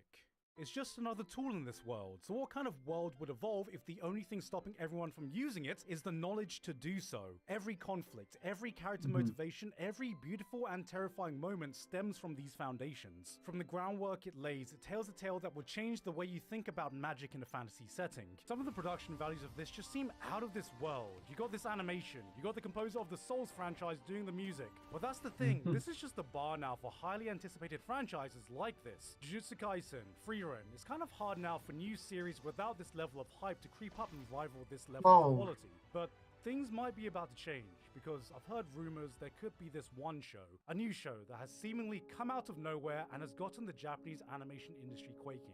Some say that with the staff members behind it, it could eclipse some of the best work that Studio Mappa, UFO Table, and Kyoto Animation has been able to achieve in the industry. And guys, I was actually lucky enough to get a sneak peek that I can now share with all of you. That's right, baby. 5 seasons strong. I fucking hate you. I fucking hate you, God. How can you do this? Two wang, no pieces. Hey guys, hope you enjoyed the video. Thank you very much this month to author Curtis Eckstein, Basil. Okay. He's such a fucking asshole. Anyway, that was this spring anime of 2026. That was yeah, there were actually some titles there that seemed like okay, I could definitely see myself watching it. When the in the future. What else? Yeah, support Giga, supported his videos, stuff like that. I'm glad to see him uploading again too. It's what a time to be alive. And we wrap that up. Now it's time for oh god, his what do I want to keep watching videos or I don't know, I kinda want to play a game. Give me 1 second while I see if there's anything I particularly want to do. You know what I mean? Where you just kind of like, I'm tired of videos. Now I want to make sure. Actually, because when I fucking opened up Steam. Okay, good, good, good. Not like there's anything crazy that needs to be like fucking updated or whatever. It's all good. Cultic. Do I have that installed? Ah, no, I don't. Okay, I thought I did. Maybe next time. Oh, I got Cultic Land. I forget what I have sometimes. I'm gonna be for real. If I'm gonna be completely for real with you. You know what? I'm gonna go ahead and fucking just keep watching videos. I think I'm just overthinking it. I'm too in my head right now. Anyway, we Pointless Hub uploaded. Was it yesterday? Yeah, just a day ago. You uploaded for the Amazing Spider-Man, the Abandoned Middle Child. Yeah, it's funny because I watched the Spider-Man movies, but yeah, like anyone else. As far as Amazing Spider-Man, I've only watched it once. For both of those movies, I saw the second one in theaters with my brother. Only watched it once. We both thought like it was okay, and I thought the first one was just okay, and that's about as far as it goes. I don't know what Cody's got for us, but I kind of want to see what he's got for us. See, I'm really good with the words. Anyway, please support the original video and all that fun stuff. Just as you would support me. I want that engagement. Come on. You know you want to. Anywho, let's get the show on the road. This video is sponsored by Factor. Ooh, fancy. So, Spider-Man. Spider-Man. You don't need an introduction. He's Spider-Man. You probably knew who Spider-Man was before you knew about your own sentience. I know I certainly did. I knew about him before Batman, before Superman. Oh, really? I didn't know who the Joker was, but I sure knew about Mysterio and the Lizard. Maybe it's a generational thing. The 90s had Batman, sure, but the 2000s were dominated by Spidey. My brother and I... Yeah, because it's funny, because I was more of a Batman guy than I was Spider-Man, but I do have a deep love and respect for the old Spider-Man shit. I'll admit. Had so many Spidey things. We still even have the Spider-Man skateboard from 2001. I loved Spider-Man. I still like Spider-Man, no matter how much Marvel bungles everything. Spider-Man was Marvel's biggest face before the MCU, and Spider-Man will be Marvel's biggest face after the MCU. But there was a time not too long ago when it felt like that wasn't the case. There was a time when Spidey movies were a joke. A sheer act of hubris by Sony. There's a time before words sent shivers down the spines of any man-child in the 2010s. Andrew Garfield Spider-Man. So I'm here to ask a very important... I don't remember him being that disdained. But, you know, again, I kind of wasn't paying too much attention to things at that time. So, let's see what he got. What was the big deal? Spider-Man. There have been 3 distinct phases of Spider-Man live-action movies. The Raimi movies. Yes, I know. We all love them. Okay, stop clapping. Shut up. The Tom Holland movies, who is still Spider-Man after 10 years. Yes, you are old. Then there's the middle child. Wait, it's been 10 years? Oh my god, because they introduced him in, like, what was it, Captain America Civil War? Good lord. Black sheep, as far as most are concerned. The Amazing Spider-Man 1 and 2. I'm gonna be right back. To the cheers of everyone in 2014, there was never a third. These movies were hated back then. Don't let the scores today lie to you. The internet back then showed no mercy. They were the easiest punching bags. I was on the internet at the time. I was in the trenches. I watched anything that made fun of these movies. And that's just kind of how it was. The Garfield movies were a mistake. That's how I saw it. That's how I thought everyone saw it. Until last year. You see, a few months ago on Twitter, I started getting bombarded with the same clip over and over again from those cinema bot accounts. And all these posts were the same, praising the opening of Amazing Spider-Man 2. And I kinda got annoyed, because this isn't the opening of Amazing Spider-Man 2. This is the second scene in Amazing Spider-Man 2. The real opening is Peter Parker's parents dying in a plane crash. That annoyance spawned this video. I think most people would say that he was providing a public service. Most people would be wrong.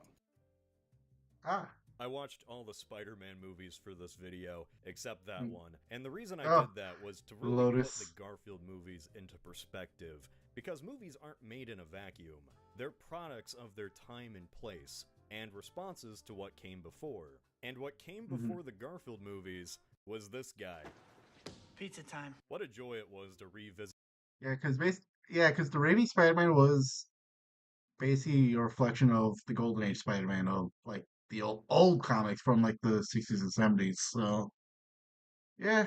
The Raimi movies for many reasons. I've realized I enjoy these for an entirely different reason than I did as a kid. In 2004, I saw this and just thought, Spider-Man. But as an adult, I see this and think, holy shit, that's the Evil Dead. Sam Raimi has such a distinct style. It warms my heart knowing that audiences went into theaters in 2001 and just accepted this at face value.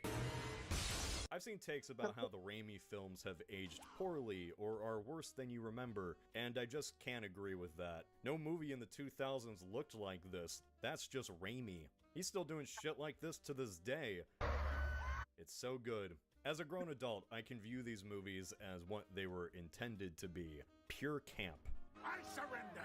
Oh boy. And that's not a bad thing. Camp is not a bad word. Camp doesn't mean ironic. It doesn't mean so bad it's good. It means heightened. Camp is a bunch of business tycoons turning into skeletons and being played completely straight. These are sincere movies with a dramatic story and serious characters, told in a wacky way.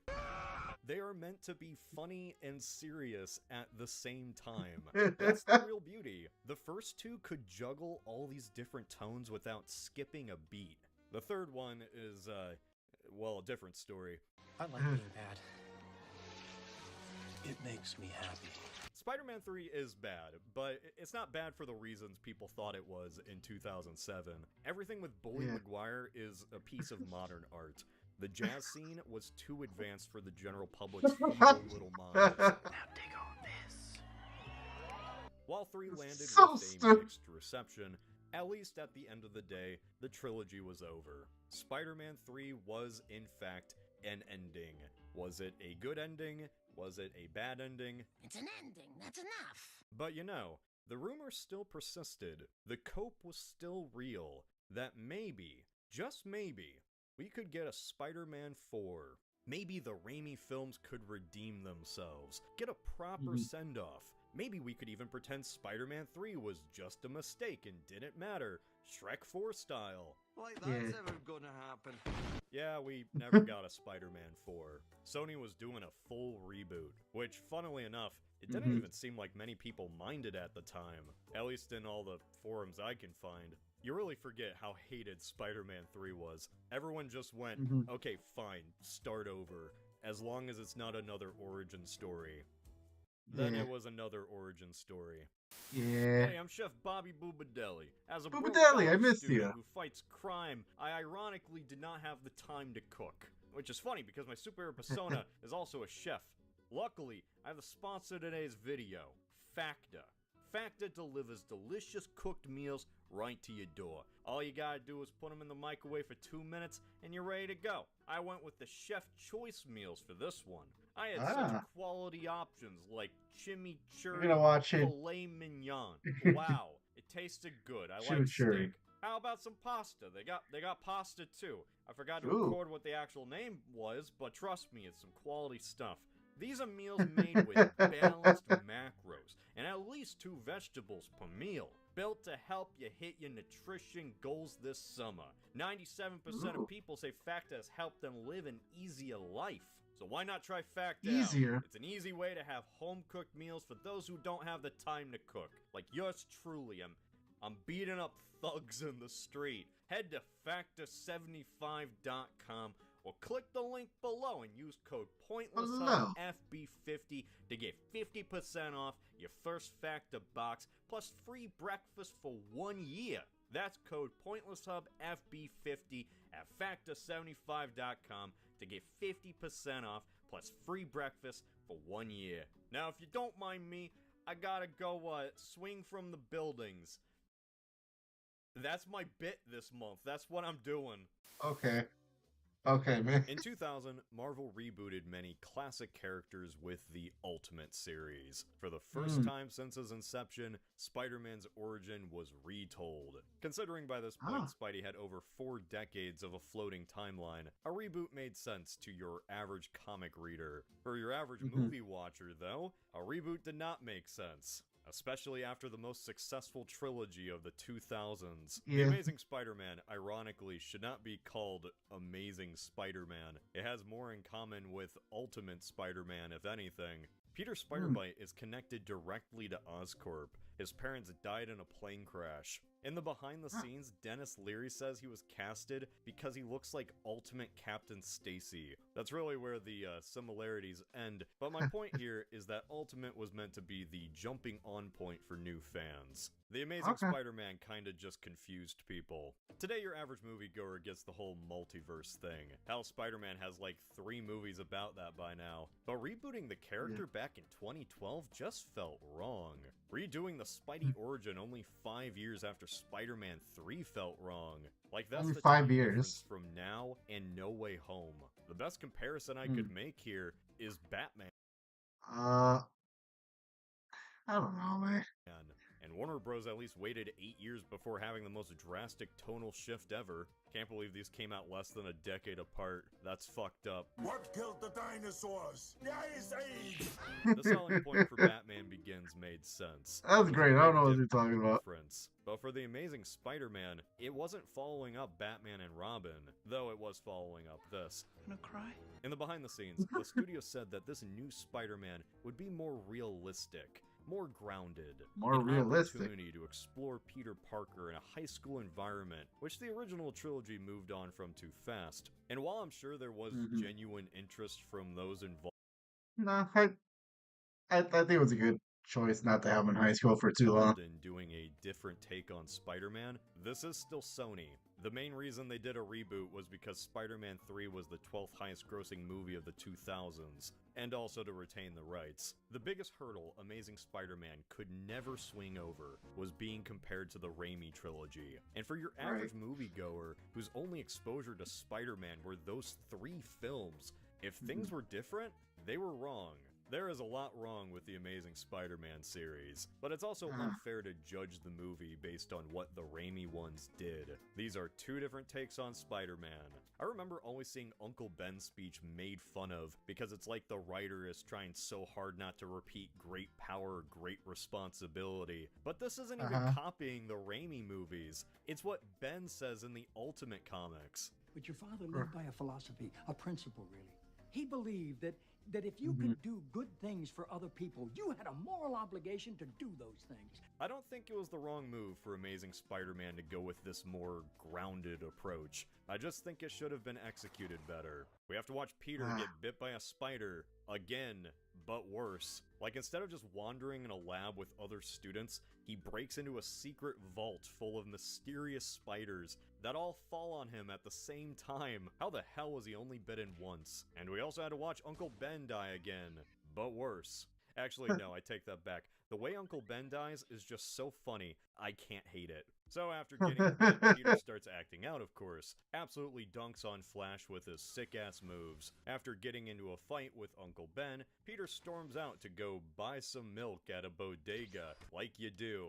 But he can't buy his milk because he's a few cents short. So Peter tries to steal from Charity for some reason, like an asshole, and that doesn't go over well either. Peter walks out all mad, milkless, and alone. And then the guy behind him epically pranks the cashier, stealing the money out of his open register. The dude then throws the milk to Peter, cause he's just cool like that. Upon realizing he's been mogged, the cashier yells to the uncaring streets of New York to stop the guy who stole money out of his register. Somebody stop that guy!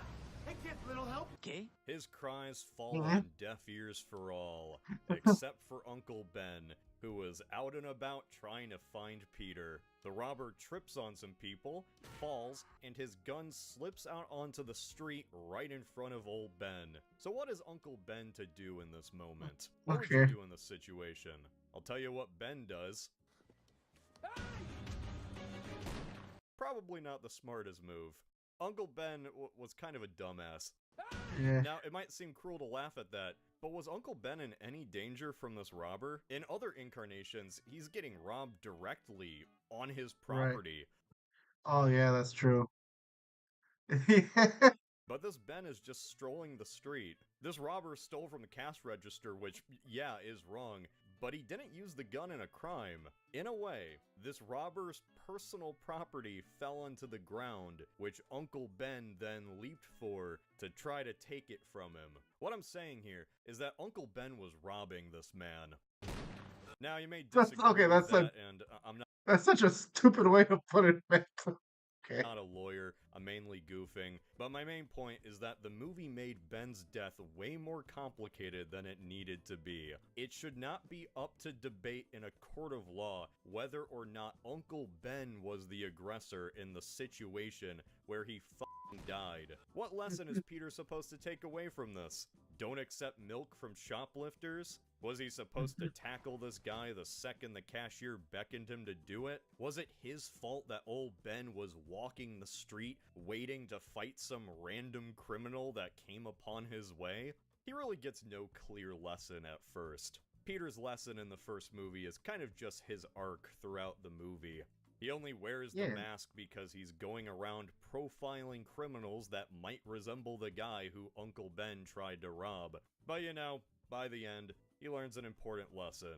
That being Spider-Man is pretty neat. Garfield and Spider. Good lord. I want to see that fucking... Pretty neat. What the fuck is this image, Mason? What the fuck is this? This goddamn edit. I remember one of the biggest complaints about Garfield's Peter Parker was that he's too cool. He's too attractive. Which, man, imagine being Tobey Maguire and hearing that. That's kind of rude. You're telling me this is a perfect man? A common sentiment back in the day was that Andrew Garfield was too cool to be Peter Parker. I think 90% of those complaints were really just because he had a skateboard. And I agree, the skateboard was dumb as hell. You could just see the studio meddling to make this Peter modern and relatable. But it wasn't just the studio involved here. Director Mark Webb purposely didn't want Peter Parker to be a nerd. He wanted to reimagine Peter as an outsider, as a drifter. I view Peter Parker as, not as necessarily as a nerd per se, because I think nerd in the current world means a different thing. I don't know, Mark Webb. I think nerds still existed by the early 2010s. I was one of them. I get why they made this creative choice, though. They didn't want to repeat what the Raimi movies did with Toby, and Toby was kind of a nerd the entire time. I have to see this show. You just let me in, I'll stand in the... Also, dressing Andrew Garfield up like Urkel probably wouldn't have worked. Now that said, I don't think the movie sets it up well at all that Peter is an outsider either. Like, Gwen seems to like him. The only thing Peter does that makes him an outsider, I guess, is telling Flash to stop bullying a kid. Spider-Man in these two movies is the best visually we've ever seen in live action. But there's one major problem with Garfield's Spidey, at least in this movie. Peter and Spider-Man don't feel like the same guy. Let me explain. Amazing Spider-Man tries to have more realistic dialogue, with people tripping over each other's words or wandering in and out. You want to, I don't know. I don't know. Just, bite of the lip and shit. It's doing a different thing Lord. Raimi movies where literally I haven't watched this movie in years, so just seeing this again, I'm just like, oh god, I forget. Every line was precise and purposeful. He stole that guy's pizza! But the beauty of Tobey Maguire is that he's already kind of a fucking weird guy. He didn't need to try to be awkward. That's just him. And to you for sending in your questions. Please check out our movie. See our movie. Andrew Garfield is not awkward, though. He comes off like a guy actively trying to be more awkward than he actually is, and you can see through the illusion. This hurts Peter the most, because he'll bounce between this awkward, aw shucks guy to, well, Spider-Man. In the comics, Spidey talks a lot, and that's fine. Spidey never shuts the fuck up, that's just his thing. Spidey allows Peter to say stuff he normally wouldn't, like he can insult Jameson right to his face and get away with it. When it comes to adapting that, though, you have to balance that right. Spidey and Peter should feel like the same guy, and half the time here, he doesn't. It's like Peter literally changes personalities the second he puts on the mask. Okay, I gotta tell you this one thing. They didn't care who I was until I put on the mask. Or Dream's fucking song, like, oh my god, how's that song go? Dream song, The Mask or whatever? Where you talking about, like, you're not normal pills? Or whatever the fuck. I gotta tell you this one. He got prescribed by a doctor that said, "Oh yeah, the fucking note that says not normal underlined and shit." Thing, and it's about the vigilante and the car thief, all right? Somebody's been a bad lizard. The movie tries so hard to juggle its lovable, awkward Peter and this chatty, sarcastic bug. It just comes off as Peter is either faking his awkwardness or the Spider-Man mask works like the Jim Carrey one, and he becomes a funny cartoon character. Is that a real knife? Yes, it's a real knife. My weakness, it's small knives. If they had just toned Peter's personality down in either direction, it could have worked more for me. There's a lot to love about this version of Spider-Man, like the scene on the bridge. The lizard is rampaging, as he does, and Spidey has to catch all the cars being flung into the river. One car still has a kid in it. Peter takes off his mask, gives it to the kid, and with that courage, the kid climbs up to get saved. It's a great scene. It kind of encapsulates Garfield's Spider-Man for me. Right. Oh, okay. Gwen Stacy. That actually. No. Yeah, I could actually see that being a big scene to Not really that work one, as an not emotional that crux. one, or that one. Yes, that one. Sorry, I love you. Don't hate me. She's the best love interest in any of these movies, right? Oh not even yeah, controversial absolutely, absolutely. take. Even people that dislike these movies, like Gwen. These two have some real chemistry. Like, sometimes too much chemistry. Should I be watching this? I can leave if you guys want. I gotta go pick up some groceries anyway. And you might think, oh well, of course these two have chemistry. It's because they were dating in real life. Well, guess what, bucko? Every Spidey couple is dated in real life. That's just a thing that happens. Amazing Spider-Man was the only one that actually translated that onto the screen. What this movie does is excel at letting people just be people. That's what Mark Webb does well, if anything. They got the guy who did 500 Days of Summer to do a Spider-Man movie, and you can tell. What's your name? You don't know my name? No, I know your name. I just want to know if you know your name.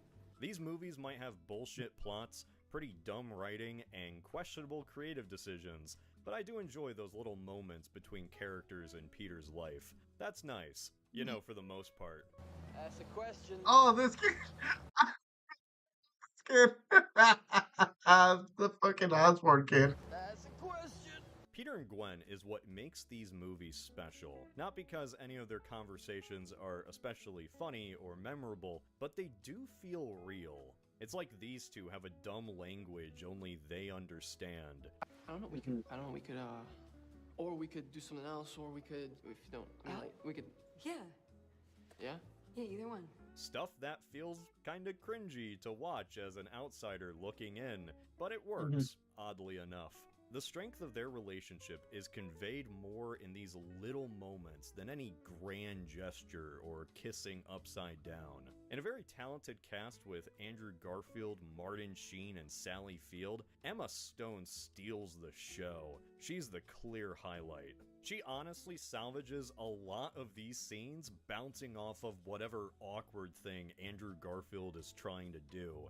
She's always on Peter's level, and that's why it's such a breath of fresh air that he just rips off the band-aid and tells her he's Spider-Man immediately. Now I know that in the comics, Peter constantly flubbing his relationships because of his secret is a pretty core part of the character, but man, can it be frustrating sometimes. Spider-Man 2 explored that to its painful limit, with Peter not even being able to show up to a damn play. When Peter dated Gwen in the comics, so much of their relationship was Peter just bolting off whenever something went wrong, and she thought he was just a little bitch. And yes, once again, that is a part of the character, but for the general audience, that would just seem like repeating what the Raimi movies did. Oh, that boy of yours is a real hero. So they just That's right, Joel McHale. find out immediately and save us another ride on the misunderstanding carousel. I like that. This Gwen is too interesting of a character to just be constantly putting up with the same Peter excuses. This early reveal also introduced an interesting dynamic into the mix, as now it's not just Peter's secret to keep anymore, it's their secret as a couple. Which means mainly making sure that Gwen's dad, Captain Stacy, doesn't find out. Captain Stacy is the most important character in both movies. At first Right. you think he's just going to be a standard cop who dislikes the hero for doing his job better than him. But then, come the scene at dinner, you realize, oh damn, this guy's actually right. The car thief was leading us to the people who run the entire operation. It's been a 6-month-long sting. It's called strategy. I'm sure you're aware of the term strategy. He knows Spidey is profiling criminals that look the same in some quest for revenge. And up until now, that's exactly what Peter is doing, even if he tries to rationalize otherwise. This isn't some J. Jonah Jameson type of beef. He knows that this type of costume stuff is only gonna lead to trouble, which is why he has his final dying wish be one very simple promise. Leave Gwen out of it. That seems pretty cut and dry, right? A dying father doesn't want his daughter involved in any of this dumb bullshit. A giant lizard Fair man enough. just impaled him. It's understandable. And Peter does keep that promise for like 10 minutes. Don't make promises you can't keep, Mr. Parker. Yeah, but those are the best kind. As much of an easy dunk it would be for me to just roast this, I want to be a little fair. Like, in the next movie, Peter's having Halo 3 level hallucinations of Captain Stacy. He's appearing like Cortana because Peter is so overcome with guilt that he keeps seeing Gwen. That said, though, the ending line was still dumb as hell. But those are the best kind. What does that line What the even fuck? mean, Peter? Why would you say that? A man is dead. Why would she even smile at that? She knows what he means. She knows he made a promise to her dad. It's just a weird emotion to leave the audience with. It's meant to be all quirky and fun, like, haha, Peter broke his promise to a dying man. Oh well, he'll learn the hard way, I guess. The biggest tragedy of Amazing Spider-Man is that as much as I'd like to praise it for its different sense of direction or the chemistry between Peter and Gwen, at the end of the day, this is a movie about stopping a lizard man from turning everyone into lizards. The Lizard is my second favorite Spider-Man villain. Sorry, Connors, nothing can beat Mysterio. Which is why it pains me that the live-action lizard we're stuck with is this one. Gah. I will never like this design. I can forgive this movie so much, but I cannot forgive that. I get they're trying to do the whole humanoid reptile thing, but they did not have to. The lizard is supposed to look like a lizard. Even in his original look, he at least had a snout. He's not even that green. And worst of all, he only wears his lab coat once. This is just a naked man with a skin infection. I don't care if he's supposed to look uncanny. I wanted a cool-ass dinosaur. I would have sacrificed every precious Peter and Gwen moment just for that. They say art is subjective, but in this case, oh no, it's objective. The tragedy here is that the lizard could have worked so well, but he just doesn't. I have nothing against Rise Ifans, Reese Afons, Otto Hightower. He does fine. But the biggest problem with Kirk Connors in this movie is that he's just too isolated. Kirk Connors should not be off-putting. He's a family man. He has a loving wife and son who deeply care. Yeah. That was the big tragedy of his character. Because basically, like, oh yeah, he accidentally, like, to grow back his arm, he gave himself like lizard DNA, but then that turned him into a lizard monster, and it, became a race to find the cure. And yeah, he had a wife and kid, and that was the tragedy of the situation. And depending on the continuity, I think he kills. Care about him, and that part of his character is what makes him so distinct from all the other weirdos. It's what makes him tragic. He's a guy who had one bad experiment, and now, on occasion, he might transform and become a monster at a moment's notice. That's something that could have easily been worked into another origin movie for Spider-Man. Connors is trying to regrow his arm, and Peter casually fixes his formula. Peter feels guilty that he's kind of contributed to Connors turning into the lizard. Like the Raimi movies gave the Sandman this whole sad backstory he didn't have in the comics. He looks at his daughter's picture and a sad theme plays. Meanwhile, in this movie, the actual family man is just the guy that turns people into lizards with fart clouds. That's all the general audience is ever gonna think of him as. Hey, future Cody here editing this video. So apparently they did give him a son in a deleted scene. The kid is never mentioned again. This climax, man, it's just... Peter. Of course. Of fucking course. Oh no, the lizard is about to gas up all of New York. Watch out. It ends with a cliche light in the sky, It's just like, okay. It's so funny that the lizard finds out Peter is Spider-Man because Peter just has his name on the camera. I thought you were supposed to be smart. Overall, Amazing Spider-Man 1 is alright. Funnily enough, it works best after watching all 3 Raimi movies in a row. You'd think it would look worse in comparison, but it really just helps illuminate what they intentionally did differently, so it wasn't just more of the same. Amazing Spider-Man 1 was, if anything, a decent base to build something on. If the sequel was good, then Sony would kind of have a home run on their hands. All they had to do was wind up the bat and hit the ball. It's Spider-Man. Right. What could go wrong?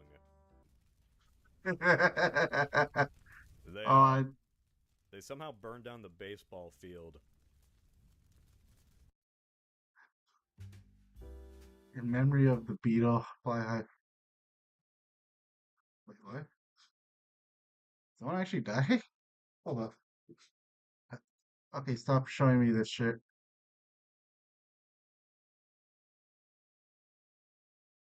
Hmm. Oh. I don't think I understand what he was trying to go for with this. Anyway, that was pointless, Hub. Go ahead and support the man. He does the funny video stuff. In the meantime, I think I'm a little streamed out. I'm kind of spent a bit, if I'm gonna be honest. This was a fun time. Thank you for being here with me. Anyway, uh, yeah, this was a fun little excursion, a little treat for you guys before I go back to my usual gaming. I know that's what you guys are all here for. Anyway, peace.